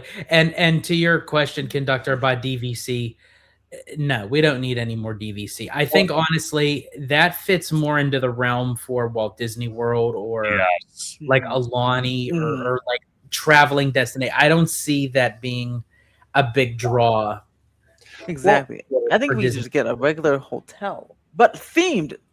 That's another one. The DVC tower is nice, but my coworker's a DVC owner. She said she likes the Grand California better because she's staying in the DVC tower, and she said, "Oh, cool, it's okay." But look at the Grand California; it's so themed. So I just hope the next hotel we get is themed. I don't know what happened. I mean, it's a theme park, but Disney's good at theming everything, so they should theme the hotel, whatever hotel we get. I mean, look, the Disney World hotels are beautiful. 100%. And Remy D actually says the only rebuttal to that, George, is that if you build a 3rd party without the resort capacity to support it, you create other problems. That's from Remy 3rd park. No. So Remy D, I definitely agree with you. So if you were to build a 3rd park without a hotel, absolutely. Yeah. If you're going to build a 3rd park, that's when you do need more of the hotels. I just feel like it being a DVC, I don't feel like that it's out here in the market of California. No, it's not. And personally, like I said, if they did decide to extend the monorail, I could see where Garden Walk is being that new hotel, which is like the contemporary. where you have the monorail driving right through it. Yeah. If they, And I That'd be would nice. add in another That'd be hotel cool. in the Toy Story lot. I would just use that as much theme park space as you can. Mhm. Put the 100%. hotel over at Garden Walk. Remove the Pixar Place Hotel. Add more capacity over there at the Simba lot, and just keep Downtown Disney as it is. And even with the hotel, you can maybe add. Yeah, you can little add some shops on the dining. bottom and Yeah. stuff. You can add a bar and stuff, like Yeah. a club or something. Hey, Some restaurants. if you want to, I'm sorry to say, if you want to add more shops and restaurants, get rid of the old ESPN zone building. Just get rid of it. Then, sorry to say it, I love, and I know I'm going to get hate for this, but I know everyone loves the Rainforest Cafe building. But if you aren't going to turn it back into a restaurant, sorry to say, get rid of the damn thing and put something else in there. I agreed. Like I said, I think I said in one of my videos a long time ago, I said, man, that'd be a perfect spot for like an Indiana Jones themed restaurant and bar on top or something. Like that'd be so cool. 100%. If you don't do that, then why have it? Yeah, exactly. And to Peter's Sure. statement, I think it was up further. Oh, if for Pixar Place, if they get rid of it, hope they somehow keep Great Maple. Yeah, keep the Great Maple, just like I wish they would keep Mythos once they get rid of Lost Continent. Mhm. Just put all these restaurants together, like in a little And safe. Peter is also right. Like Lululemon, it well, not only does it suck, but they didn't even theme, like there's not an inch of Disney magic in their new store over there. It looks like the one of that's the Panga Mall I have right over here. I'm like, come on. Hey, Can't even try it a little bit. Peter, $100 for yoga pants. That's why I when I do yoga, I do it in the nude. Birthday suit. no comment. I can only imagine. I'm going to go that far. Jeez Louise. Well, it's kind of true though. I've walked in there because they have a guys section. I've walked in there and I've even heard, Conductor, we know you're trying to get some nice yoga pants to show off your hell booty. No. You can't pay me enough for that. No. But I've heard women say $100 for the leggings, or for Bricky, because he gets his pants at Lululemon, and I looked at some pants that he's bought from there, and he's like, yeah, go check them out. Yeah, $120 for a pair of pants. I'm like, can I snap my fingers and it magically jumps on my body, or do I still have to do that manually for that price? That's ridiculous. It's just, Yeah, that's kind of insane. oh my God, that's worse than Levi's. I thought paying $60 for Levi's was bad. $120? No, thank you. No. So I want to stay on Disneyland real quick, because the next 3 videos we're going to review are going to be from Walt Disney World and the construction from Reconstruct. But I love it. absolutely, I know you do. That's why I saved it until last. But Disney Park Blog has some new stuff coming on May 21st, a week and some change from today, right, George? The 21st? Or no? 21st. Yeah, 21st. So the first thing, which is on the screen right now, popcorn bucket, the droid. I'm sorry, I need to have it. I want it. I will fight you to get it. I will shove you to the ground, run to the front of the line, and I will grab the popcorn bucket. Well, if you do that, Really? do to one of those people that are going to be walking around with like 6 bags filled with those. That's true. Yes, please. Yeah, that's true.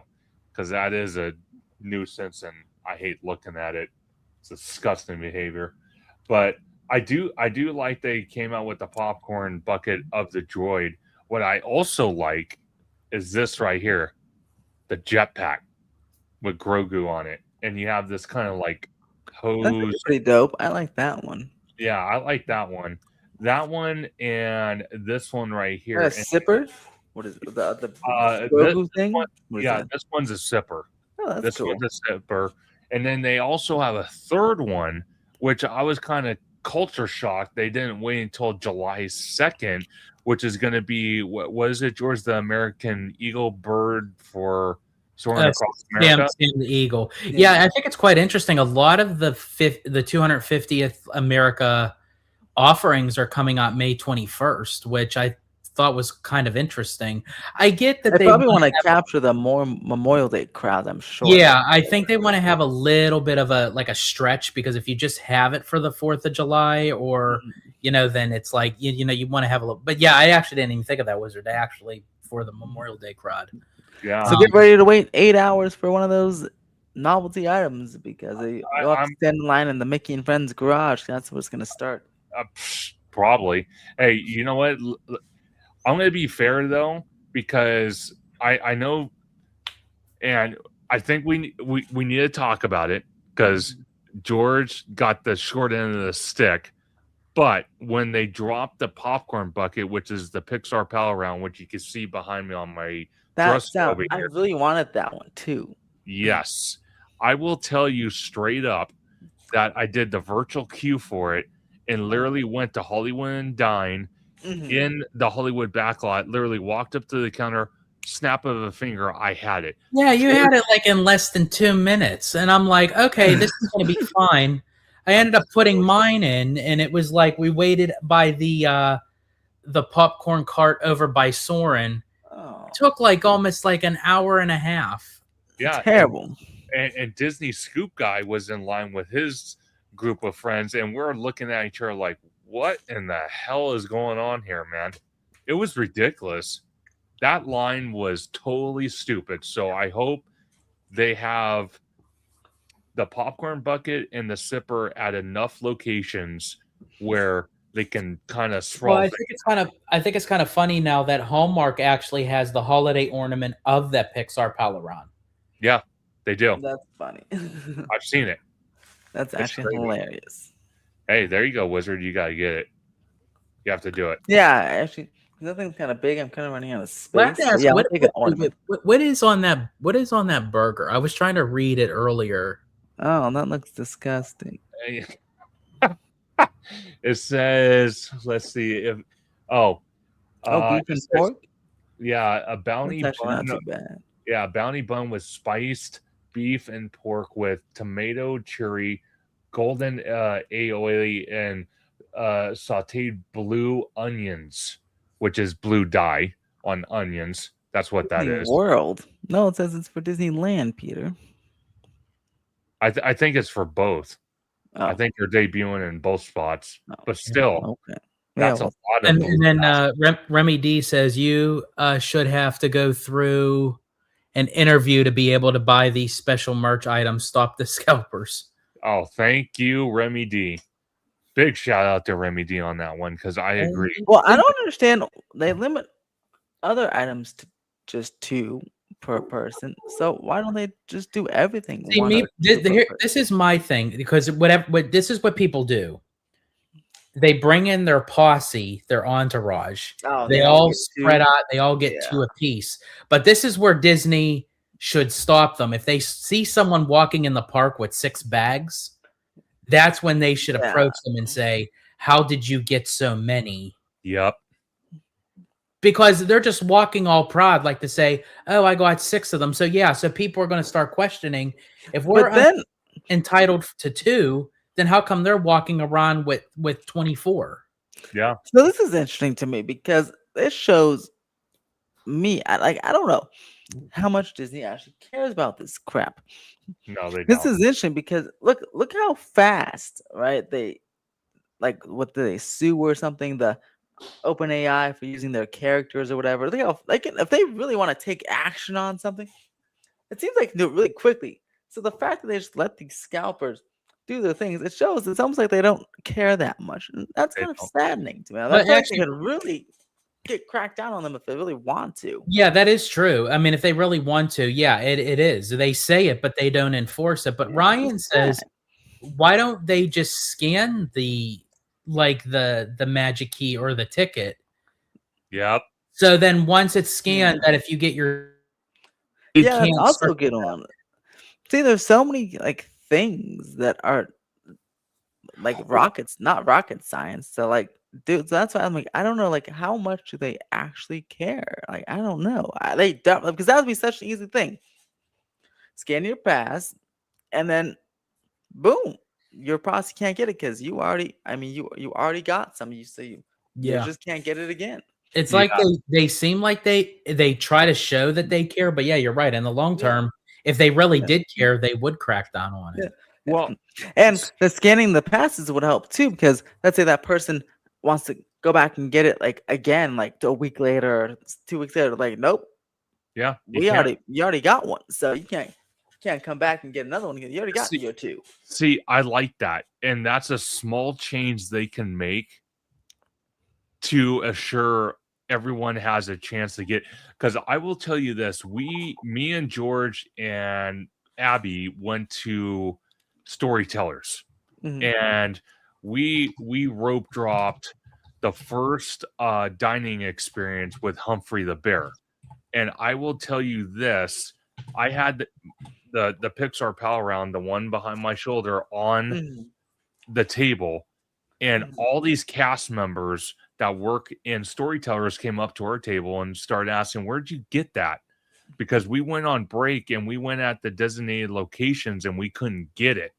And I said, And "Well, that's another thing. yeah, They should have a separate batch for cast members. I mean, like for that exact situation. Why don't they just have them they have a cast member store in the back? Just have some right there that they can get.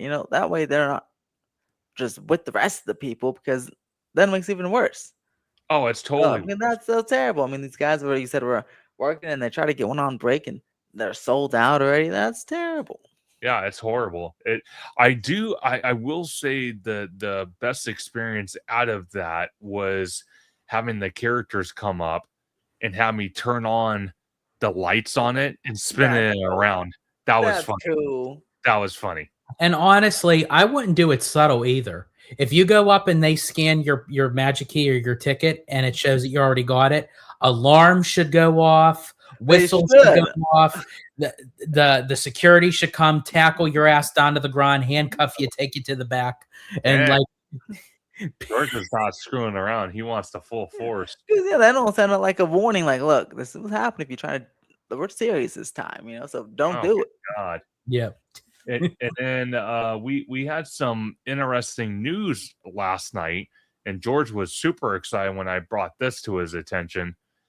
We had Peter Pascal and Jon Favreau and the crew of the new Mando movie at Galaxy's Edge. I have to ask you guys, what do you think about that? I know I'm pissed.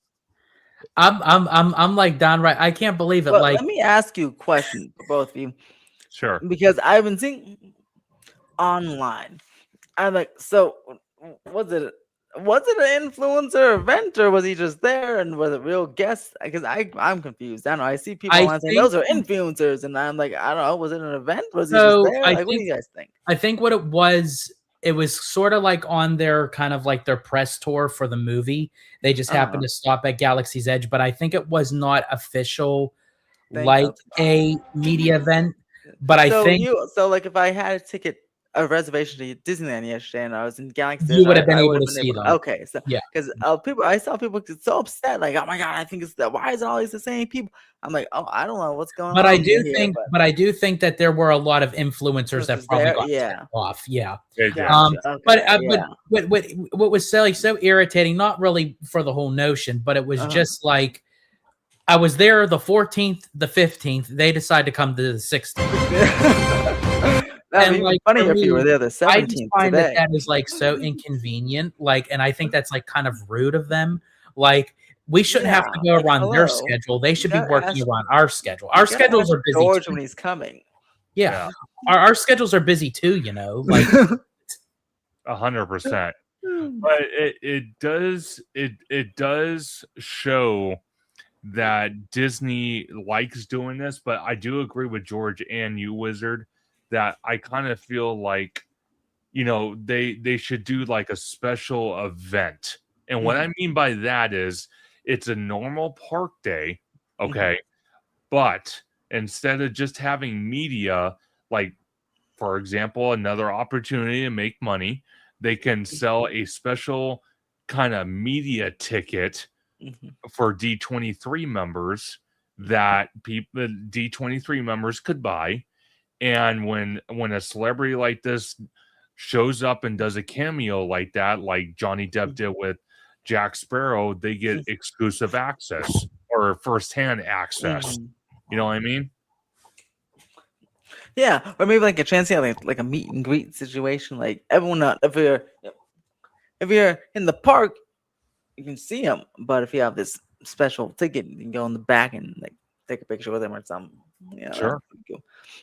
But also, I just have to say, my goodness, George's hair is very Superman-like with the curl. I'm really digging it. I love it. You like that? Superman curl there. I like that. I Yeah. like it. Very schmancy here. Grazie. Dang, George is getting likes over here. Wow. Oh my gosh. So now to Walt Disney World, the fun part, the much fun part. Can we take a moment and look at that big dirt patch? Look how big that is. It's like a quarter of the park. That's insane. It looks like the shape of a urethra. It really does. Oh my god! I knew George was going to go there. Hey, maybe that's Walt taking a piss on Magic Kingdom because they tore up the rivers of America. That's true. It could be. Oh my god! I didn't even think of that. Holy Lord. Hey, someone should make that a tweet. You should do that tweet. See what happens. I know I'll get a certain group that will just absolutely love it. So sure. Coming from the wizard, no better person. You. That's right. I'll get all the conservative people loving that tweet. 100%. Oh my gosh. But it looks like they're moving pretty fast on the Cars land because they're throwing walls up like crazy. I have a question for George both of you, but really George, because I feel like he used to at least go to Disney World like every week. But I don't know. I feel like you haven't been since your trip. But I'm surprised you don't have a trip planned to go see the new Buzz Lightyear and Thunder Mountain. Are you going this year?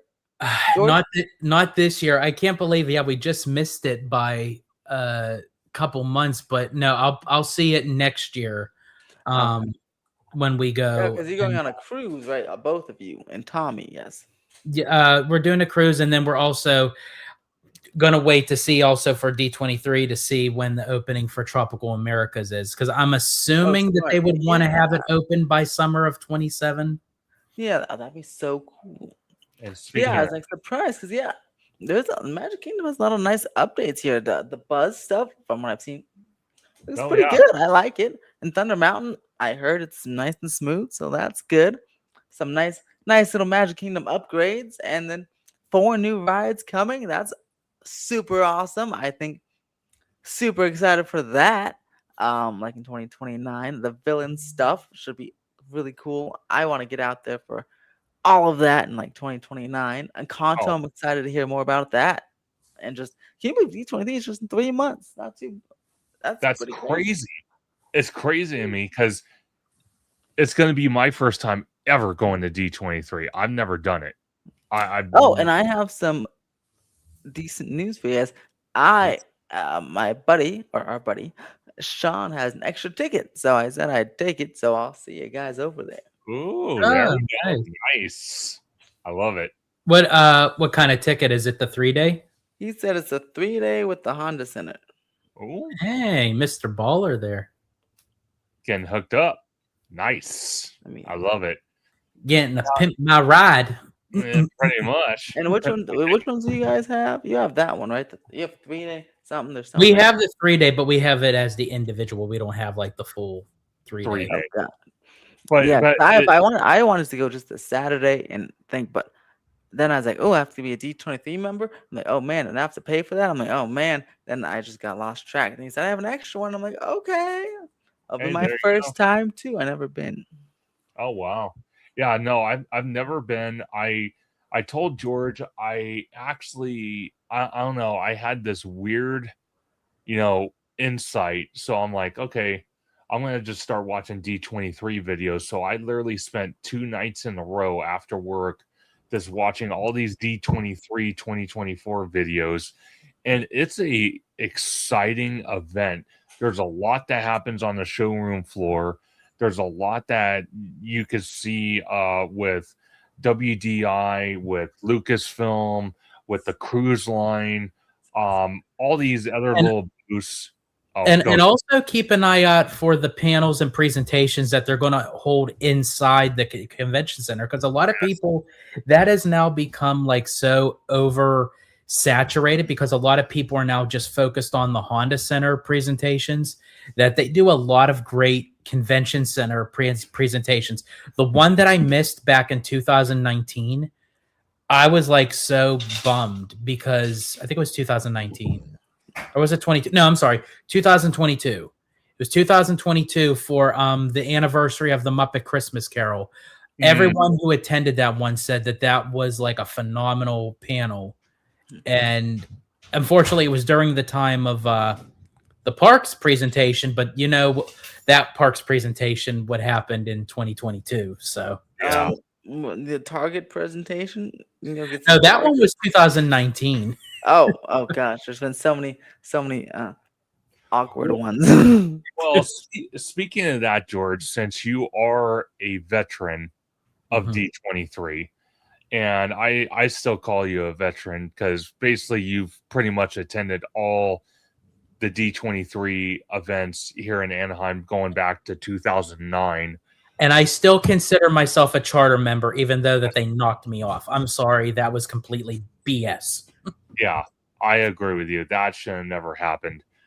For people, since we're talking about D23, for people that bought their tickets, when should they start paying really close attention to their emails for a certain email from D23 to start reserving your event placeholders that's going to take place on the showroom floor?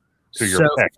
So for everyone who's gotten tickets, whether it's being a ticket transfer or you're just going to be receiving it in the mail, July 13th is when D23 will start sending out those badges. So keep an eye out in the mail after July 13th. 1 week after that, on July 20th, that's when they're going to start sending the emails for the random kind of like first come first serve, kind of like not first come first serve, sorry, like the lottery system kind of thing, to see who gets any kind of guaranteed seating for certain panels and presentations or signings or whatever of the activities that are going on in the convention center itself. So if they're going to be sending the emails out on July 20th for that, I'm going to be assuming that they would probably be releasing the start of the scheduling for D23. I would say probably sometime in the beginning of July. Wow, George, you sound like a Disney spokesperson. I fully believe you. He should be. I agree. He should still be a charter member. And at some point, I saw Rudio's question, so I don't want to. I'll do it after Disney World stuff, but I don't want to. I can't forget to answer his question about the Fan Fest. He had a question about Fan Fest. Oh, he did. Okay, gotcha. So I can do it after Disney World stuff, but I don't let me forget to answer it. And Rudio, stick around. 100%. Well, you know what? Let's answer it. Again, this is a live. There's no scheduling nonsense. Okay, so he asked me spoke on my opinion on my controversial statement saying that FanFest is better in 2026 and 2025. I haven't spoken on it. If I can speak now. Now the question. Rudio, what do you think? Conductor and George, what do you think? Was it a good wait, so let me get this clear. You're saying that this year is better than last year. I enjoyed myself, and I think it's more better than last year. And then and so yeah. I'm gonna mix up the controversy a little bit more. So I will say, when it came to the big grandiose event that's done in the studio lot, no, nothing can beat the Back to the Future It was a little bit confusing Agreed. with the Scooby-Doo, kind of lost in translation. I like the idea of what they had in mind, but the execution didn't hit for me. There was just too much going on. I didn't want no damn pad and paper. And it's a small like and it was a smaller space, so but Scooby-Doo is also high demand, so there's a lot of people. Yeah. But the fact of walking in the Little Europe area, cool. that was really cool. Now here comes my controversy. When it comes to everything else, with the One Piece show, bringing Dungeons and Dragons back, adding Jurassic Park in, all that stuff on the upper lots was better than last year. Wow. So I would say when it comes to the big, so you basically agree with me. So George agrees with me. Yeah, in a sense, I will say, other than the Back to the Future aspect of it, I would say all the other offerings were much better than last year's, especially with the One Piece show. That One Piece show sold it for me. Yeah. And what say you, Conductor? I'm gonna say nearly identically the same thing. However, I do think that I wish the Scooby-Doo thing, again, being a brilliant idea, how they executed it, I didn't like how they executed it, because I kind of felt like you had to work for the entertainment instead of just enjoying the entertainment.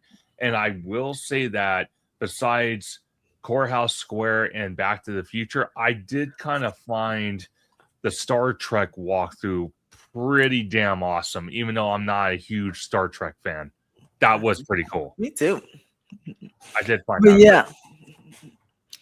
So my post, for everyone who doesn't know, that on Twitter, I was saying congrats because I went to FanFest yesterday and today, or the last 2 nights. And I said, man, it's such a good time this year. I think this year was way better than last year. And I said that because last year, of course, at the super cool Back to the Future, and that was awesome. People were down there for hours. But then the rest of the stuff was like empty of people, and it was cool, but it wasn't like this year. I feel like it has more overall good offerings versus just one really good offering. This one has like a lot of good things. And say I really like the Sailor Moon show. I think that's the best thing that's been in the Kung Fu Panda theater, even better than Kung Fu Panda itself, and everything else has been there. I really like that show so much. I saw it 2 times. I didn't see Jujutsu Kaisen. Oh, I did see Jujutsu Kaisen 2 times. That's because I just had to. I went with different sets of people. But I saw Sailor Moon 2 times because I enjoyed it. I mean, I really wanted to. Yeah.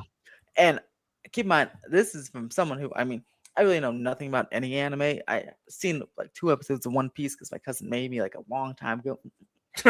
And then Sailor Moon, I never heard of her until like 3 weeks ago. So, and I came out a big fan. And the One Piece stuff was super cool. That show made me want to go watch the Netflix show, which I'm going to start this week because I know the other one, the anime is too long. It's 1,000 episodes, too long for me. Jesus. No thanks. I want to watch the One Piece show. I stood in line. I never do this. I stood in line for meet and greets for Sailor Moon and One Piece because I like them so much. I was like, wow. And I waited 30 minutes plus for both. Wow. Which is insane for me to do because I don't ever do that, even with people I like at any theme park. Super cool.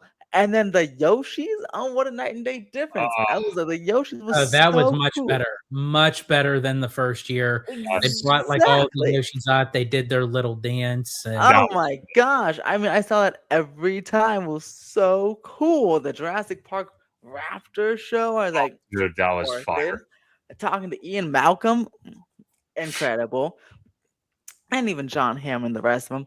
So and the Harry Potter stuff, even though it's a little bit crowded because it's a small walkway and there's 30 people in our group, a little bit crowded, but it was super cool seeing the Centaur and the Hippogriff and that whole experience and going through the Harry Potter queue backwards. It's like, wow, I felt like it was banger after banger after banger. And it was better because there's just admittedly more people this year than last year, a lot more people. So it felt like kind of like Horror Nights kind of a crowd. I was like, oh, there's a lot more energy here. I was like, this year was crushing it. And then, some people, funny, almost every single person that commented on that Twitter post that said disagreed with me didn't go either last year or this year or both years. So I'm like, how could you say that if you didn't go? But okay. But Wow. I thought it was super cool, and I was like, woo! I can't wait for the following year because whatever change they do next time will be super cool. And I think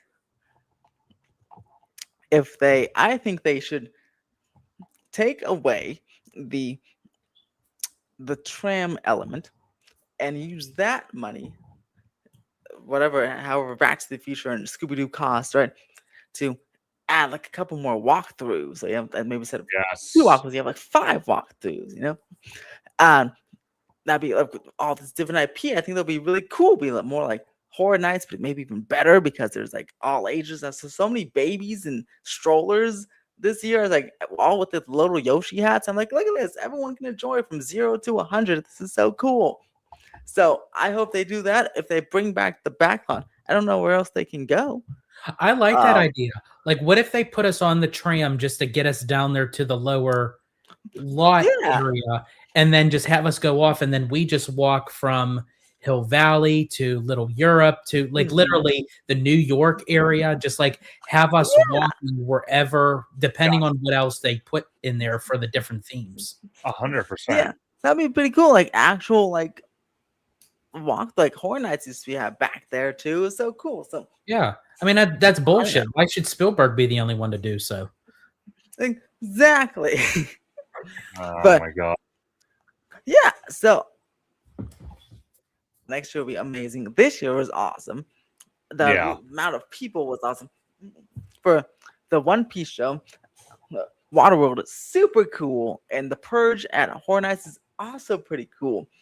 But I don't know if you guys noticed this. I don't know how many times I saw the show, but every time I saw the show, the crowd was erupting in cheers, like on their own. For the Purge and the Waterworld, the only time people were erupting in cheers was like the actors said, "Make sure to boo these people or go cheer," Yeah. But for the One Piece show, they were erupting on their own because they just loved. Oh the yeah, characters. they knew when to boo and when to like. These people were like hardcore. I was like, this is insane. And then the fact that they added a 1 a.m. show because it was so popular. And I saw it at midnight and every seat was full. Like, this is crazy. I love the energy of that show. No, 100%. I really enjoy it. And that's part of what I think Universal is trying to aim for, is bringing anime properties to the domestic parks. And we're seeing that with Lost Continent possibly being Pokemon. You know what I mean? Yes, and maybe the lower lot being Pokemon. That's true. That's true. Gotta catch them all. Gotta catch them all. See? Yes, gotta catch them all. Oh, and I had an idea. Sure. I don't know if I made a post, but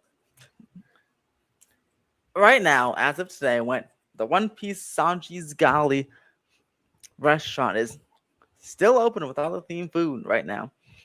And I'm sure it'll be like that probably throughout the summer because it's so popular. So I feel like, and I hope they do this, but I don't think they will.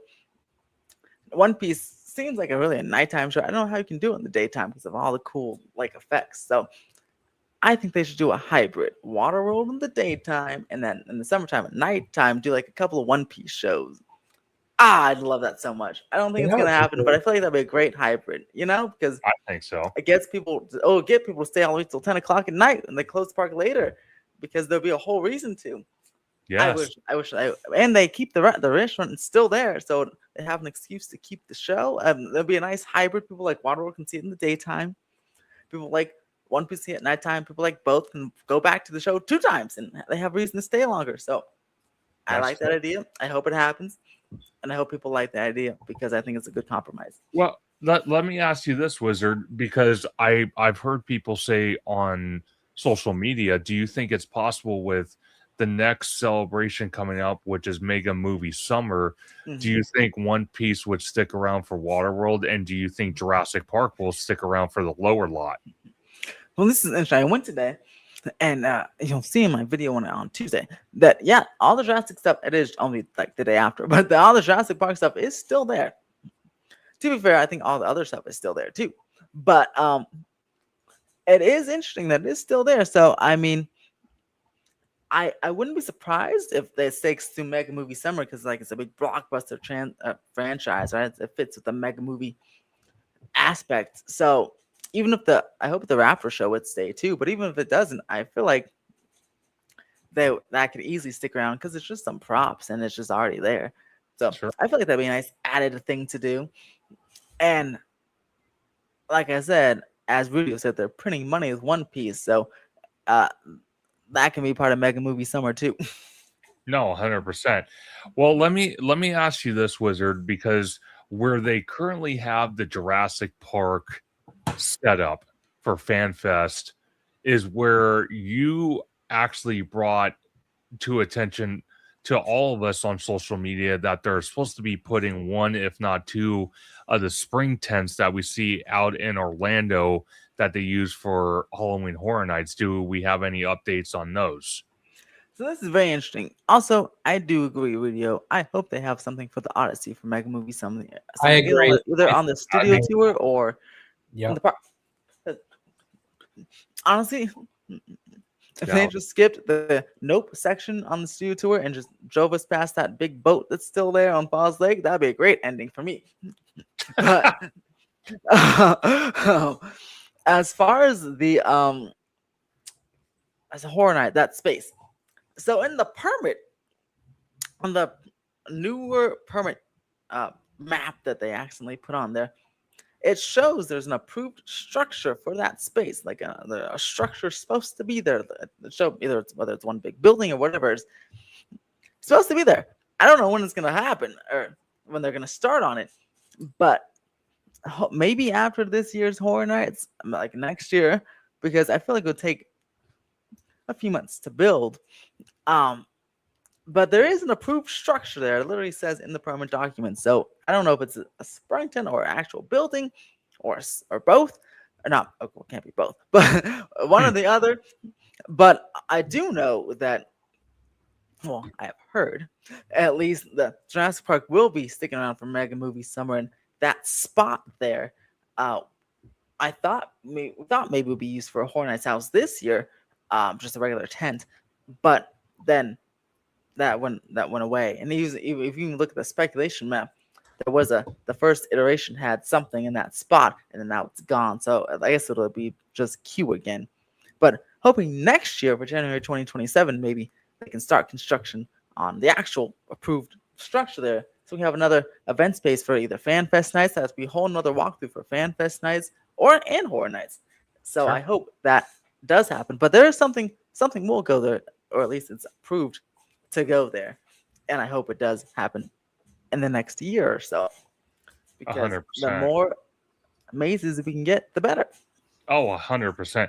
I've told George this, and I've told Tommy this as well, is that if we don't get the Metro sets next year, what I think is going to happen is if this keeps repeating, I think what will eventually happen is when John announces his retirement in his final season of HHN, That's I going to think- worry me moving forward afterwards. 100%.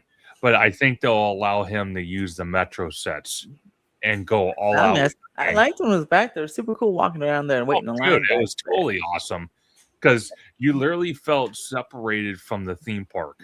Like you had the houses, Yeah, it's cool. the food And he went truck. through the toxic tunnel. That was cool. Yes, that was. And pretty George wasn't out here yet, so you haven't been back there. No, I Like, haven't when been on the Metro sets. Dang. cool.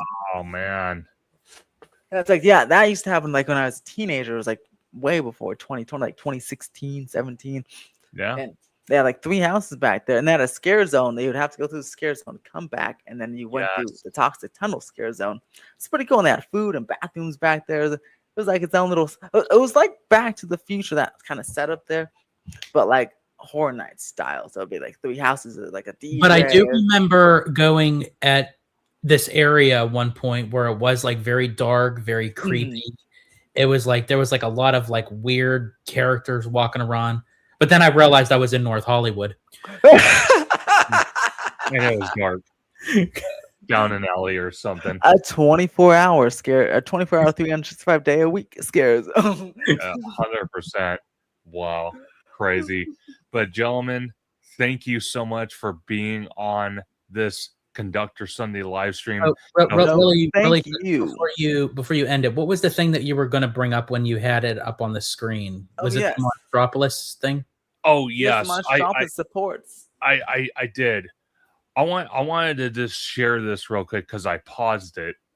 Remember how I was talking earlier Look at the about crane up too. That's dope. Okay. oh yeah, about the Coco construction and how they could build the show building in the Simba parking lot and just designated a section of the parking lot, kind of like what they did here with the door coaster.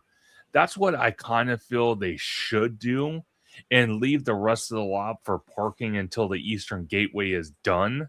That's what I think they should do. Because personally, for me, I've said it, others have said it, that we don't have enough Hispanic heritage at the Disneyland Resort. We just don't. And the fact that they're incorporating Coco into an actual attraction in DCA is great. But what I would really like to see is the attraction in the Simba parking lot in the village where they currently have the area cleared out for. You walk through the village, you have maybe a sit down restaurant, a quick service restaurant, some shops, some meet and greet areas, and then you walk across the Marigold Bridge, which is Disneyland Drive, to the actual attraction. That's what I would rather prefer Disney do. I know they won't though. Join conductor. My name is I was like conductor because when he said you don't have enough Hispanic heritage, I thought you'd be like, we all know Disneyland does not have enough Hispanics, and I was like, George, I mean conductor. But yes, I'd love like a Coco mini land. That'd be so cool, especially because it's so vibrant. The whole movie's so vibrant, and the characters are so lovely. I hope, even though they're not gonna go across the parking lot, I hope whatever that space they have, I hope they can make that the queue and even the way up to the queue as themed as possible, and have like maybe like not like a taco truck, but like an authentic taco stand you'd find like in Mexico or something. That'd be really cool to make it like a really cool Mexican village, Sure. No, absolutely. George, what do you think?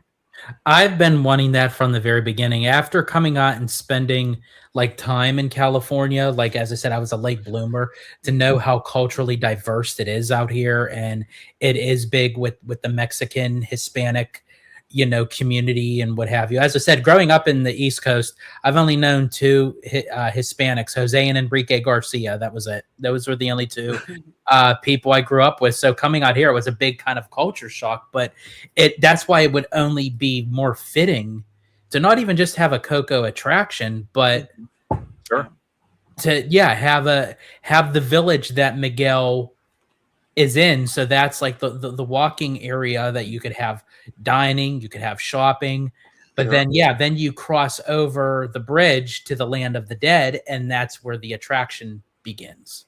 That's what I thought they should do, but they probably won't. They, like Wizard said, they won't do that. I wish they would do that, but they especially won't. Because Damaro said that this is going to be the scope of Pirates of the Caribbean and Haunted Mansion. Like, why wouldn't you be creative like that? And he did say when they made the announcement that he was going to be CEO, that he said he is a risk taker. So I want to see those risks being taken. 100%. I totally and I just hope, no matter what, that Coco has, like, if it is the scale of Pirates of the Caribbean, it should be that in animatronics, where there's just animatronics everywhere. It'd be super awesome. Not just screens, but like animatronics everywhere, pirate style. That'd be, again, because the movie's so vibrant. I'm like, yeah, this is perfect. Well, no, I 100% agree with you. So I'm gonna we're gonna answer 3 questions we have in the chat. So I'm gonna start with Tuckerverse. He mentioned, biggest question: will Disneyland or Disney World finish their projects first? Disney is so slow. Universal knows how to build stuff quickly. I will tell you this: Disney World will build it fast. Out here in Disneyland, for whatever reason, They love going through red tape. I say it every time the subject comes up. I don't know what their trip is. I don't know their relationship with the Anaheim City Council, and That's what I think it is. I think it has a lot to do with the obstacles with the city ordinance. Because with Walt Disney World, it's its own kind of thing. And Wizard, because with Universal Hollywood, being that it's surrounded by other studios, being that it has a studio on its property, it seems like they're moving a lot quicker, even with their projects, believe it or not. Well, yeah, see, Universal Studios is in Universal City, which is just a big unincorporated area in the county. So it's a little bit easier. They have their own, you can even see it on the permitting website.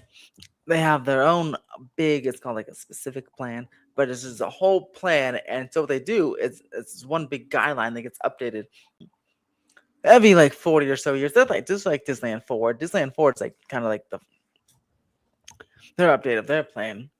But ours got up in 2013 was the latest one that led the way for the Harry Potter and all that cool stuff. So all Universal has to do is file a permit, and then usually gets approved pretty quickly because it usually falls in the guidelines of their own plan. Sure. The only permit that took a little bit longer was the coaster one because that was on the side of a hill, so there's some foundation things they had to work out. But other than that, the rest of them get approved pretty decently quickly, like the new mills and all that good stuff. So that's why Universal has, I think, a little easier time out here because they're literally at their own city, so they can just it's pretty easy to have the county approve it pretty quickly. Definitely. And Beef Squatch 9960 asks, my question is, how do you guys have enough money to have a Disney pass and a Universal pass? It's so expensive. Well, George pays for all of ours, so he's rich.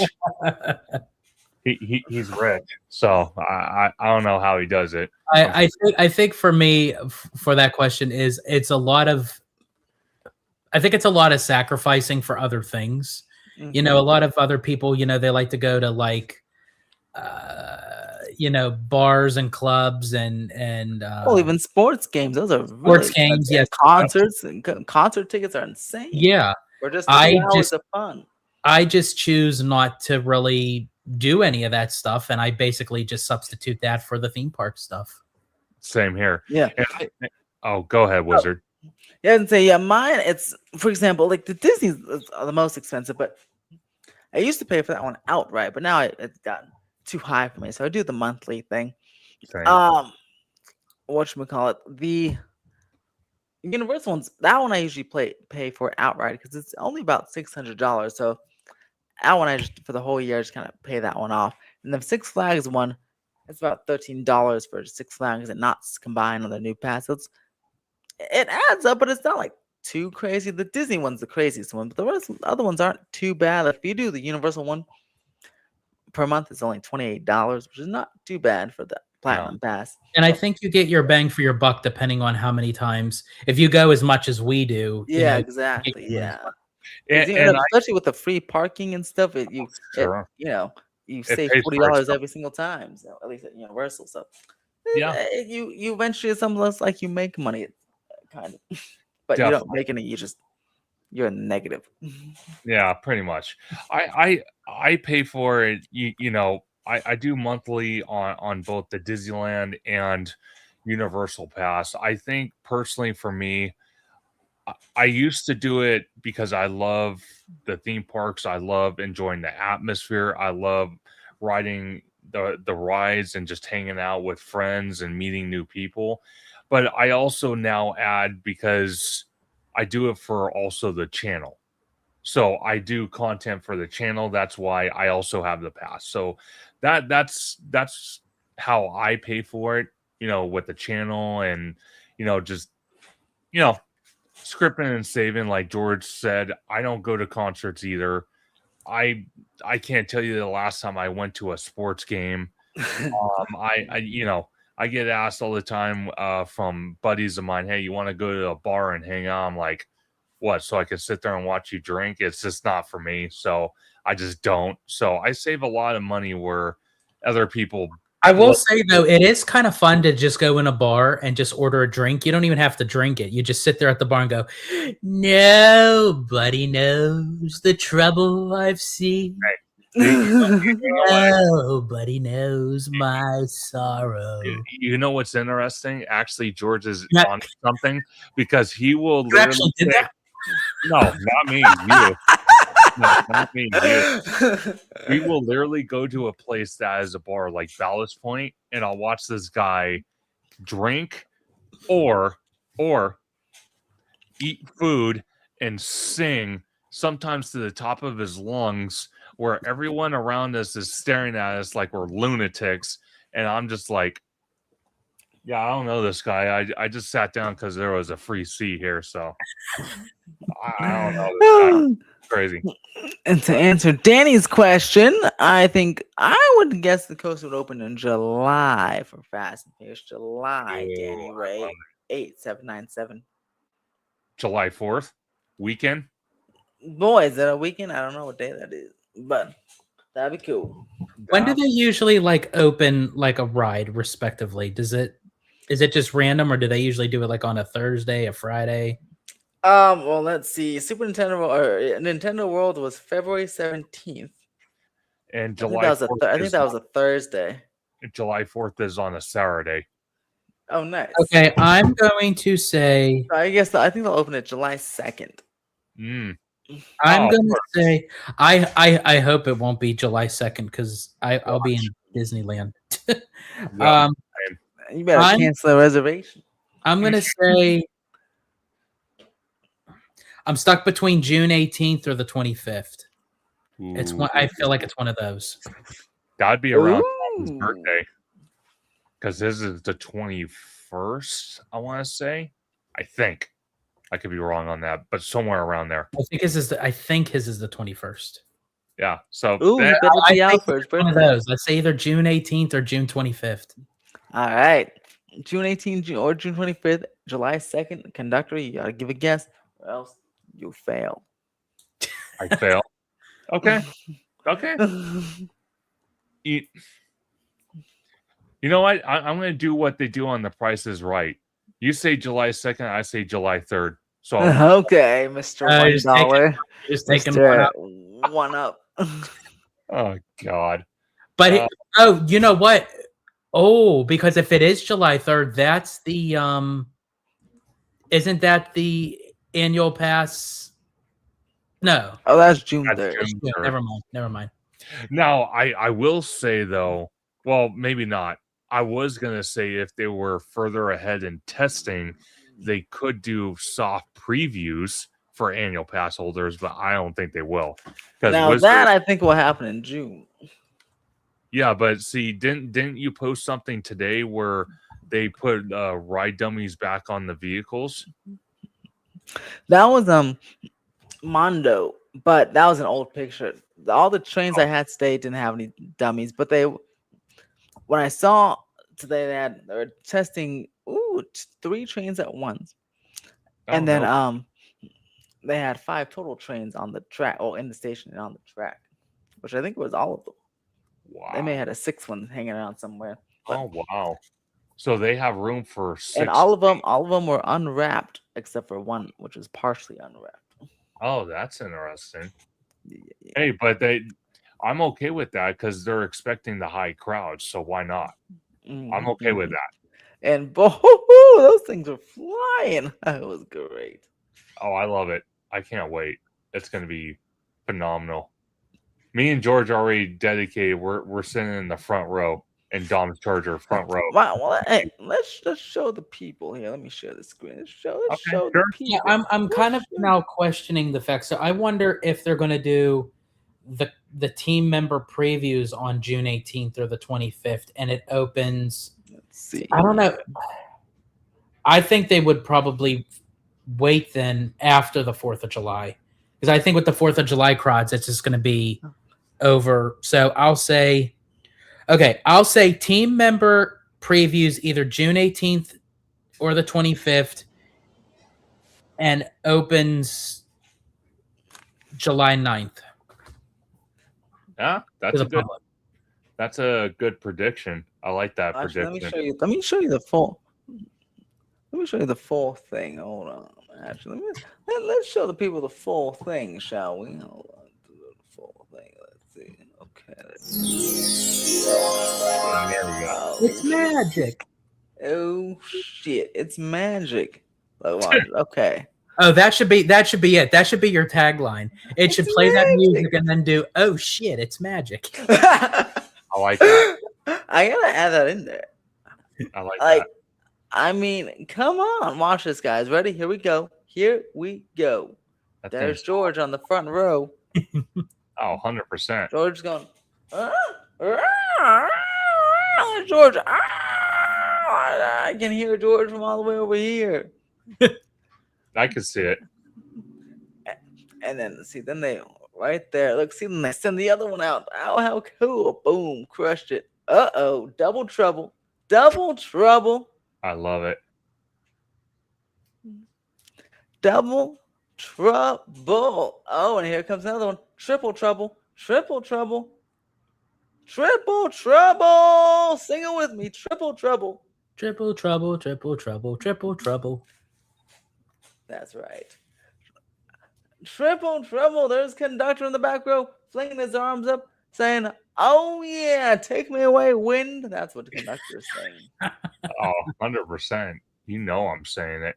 And there's Tommy saying, let's go. Oh, there's Tommy.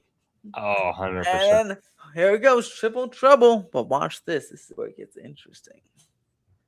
This is where it gets interesting, folks. Hold on. There's the triple trouble. There's another one. And then, see, they do them for 3 minutes straight, guys. It's time to open it. Now, here's another one. And watch this. Then they stop it. They do a little valley section. A little valley action at the by the after the stall over there, because the other train's just chilling. This is crazy talk, crazy talk, crazy talk. Choo choo. John Make It Rain says this sounds painful. It doesn't look painful. Okay, look, boom, and then see that it stops. Uh-oh. Vallied. Ooh, crushed. And So there you go. So they're going to have 3 trains out at a time of rotation? Yeah, it looks like that. They'll have 2 on the track, and then the third train will always be like just coming in. So yeah, just about 3. Okay. So what is that, 48 people altogether? And then, but they'll have 3, and then there'll also be a train in the station. So there'll be like 4 trains total on the track, I think. Oh, definitely. 2 going, 2 in the station. 100%. So 16 times 4, was that 48? No, 64. That's pretty good ride capacity if you think about it. And then John McRain says, do you think they will go with a different story than the... Oh, I'm sorry, you were referring to Coco. Oh, that's for Coco. Yeah, he said, do you have for Coco? And then he said, do you think go a different story of them? I think they'll go with the second movie. Yeah. Coco. Yeah, they'll... So to answer your 2 parts of your question, John, yeah, I think Coco is going to be 2029 to kind of co-market and promote with the sequel. And it'll probably do something maybe along the lines where they'll have segments for both movies. Yeah, I thought at first the question was for Fast and the Furious, if it was going to be. Yeah, me too. I was like, oh. Yeah. I'll be like, well, no, they're actually not basing it off of any movie. This is for the stunt men and women in the industry. Yeah, I still don't understand that storyline, but okay. Plant some plants on the dirt. They'll probably have just the natural weeds growing like they have been for a while, so they just cut them again. Oh, lovely. Weed control, here we come. Maybe they'll allow the goats over there and they'll weed whack it. Yes, whack those weeds. Oh my gosh. B Squatch asks, also, hopefully this isn't a weird I'll add question. But do you guys have other jobs than content creating? Well, I work for Costco as a I forklift. work at a full-time job Monday through Friday. Right now, content creating is my full time. There you go.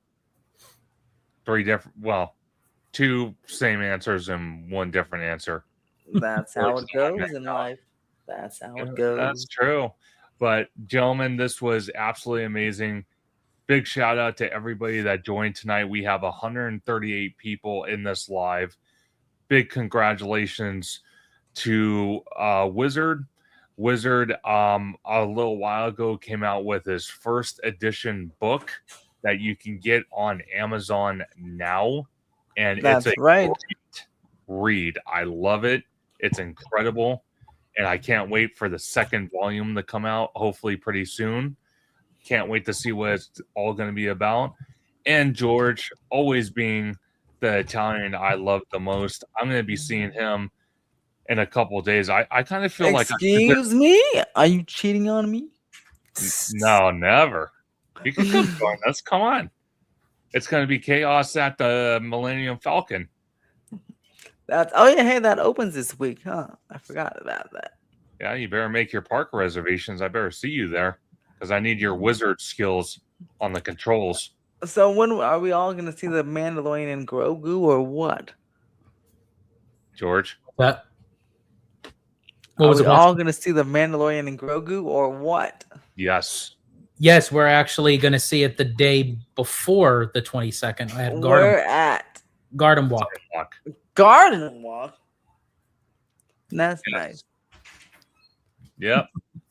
Yes, sir. But George, I'm going to start with you, sir. Where can everyone find you on social media? Absolutely. You can find me on my YouTube channel, Hollow Gelato, where Abby and I go to all the different theme parks. We cover Disney, Universal, Knott's Berry Farm, even the Disney Cruise Line. We also do out of theme park vlogs, events, stuff around this state of California. We got a lot of some interesting vlogs that's going to be coming up in the near future. So definitely like, subscribe, hit that notification bell. And you could also find us on Instagram under Hollow Gelato as well. Absolutely. And his links for all his accounts are down in the description.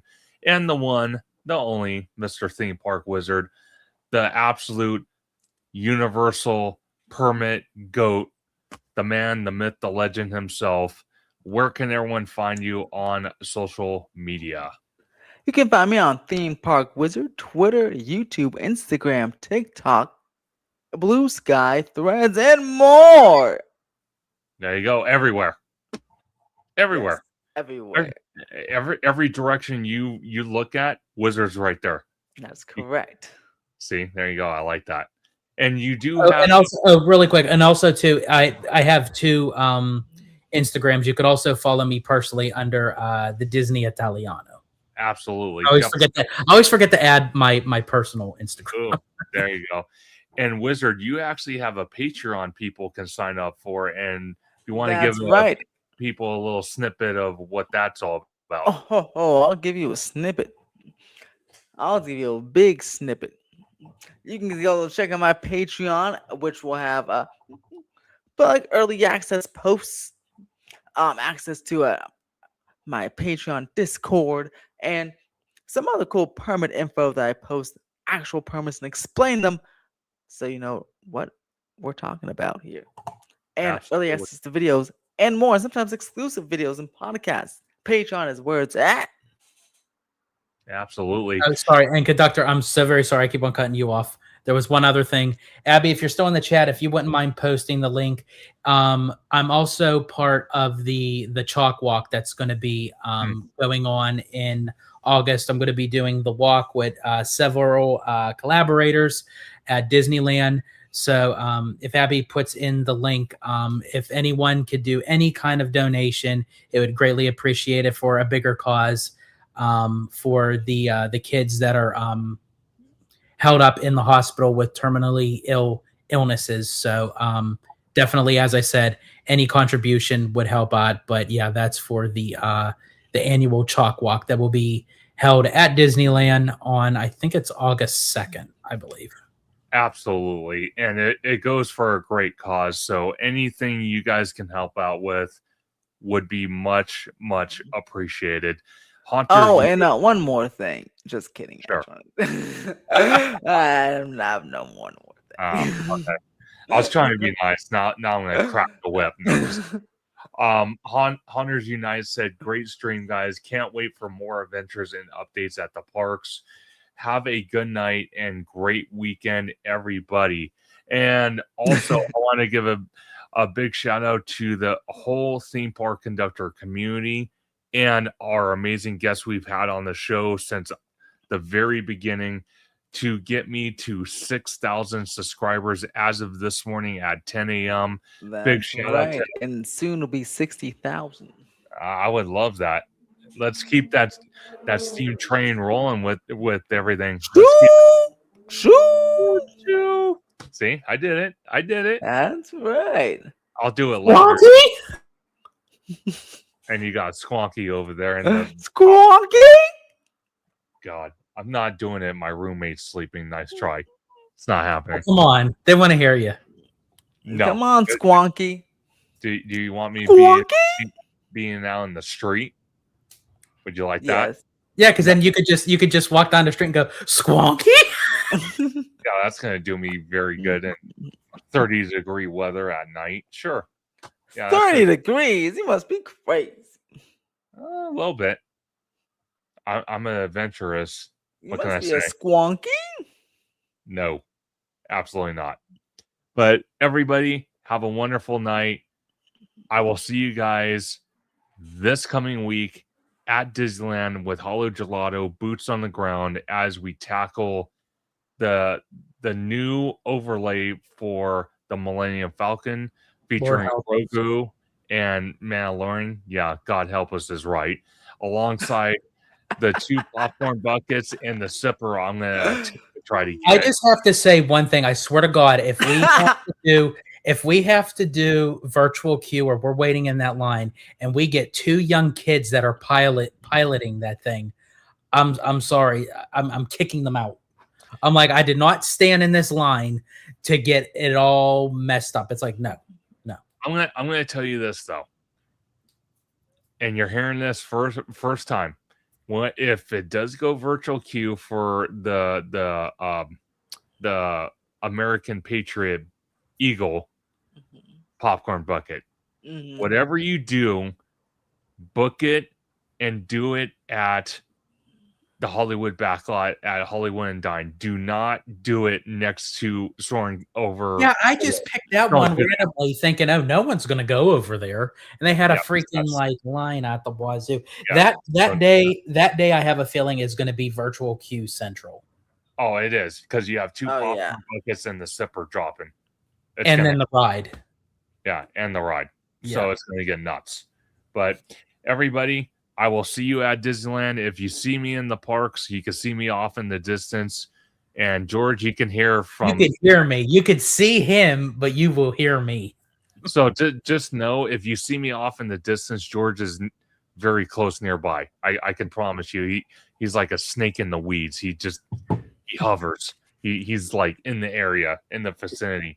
Now, if Josh tomorrow is on Main Street, I will never see that guy for several hours because he'll run after Josh tomorrow, even if it's backstage. So. Well, I told you, as I said, D23 day at Disneyland, I'm chasing after him. You got to chase after me with the camera because I'm moving. I better drink some protein drinks in the morning. That's all I'm going to tell myself. God help me. But everybody have a wonderful night, and we will see you very, very soon.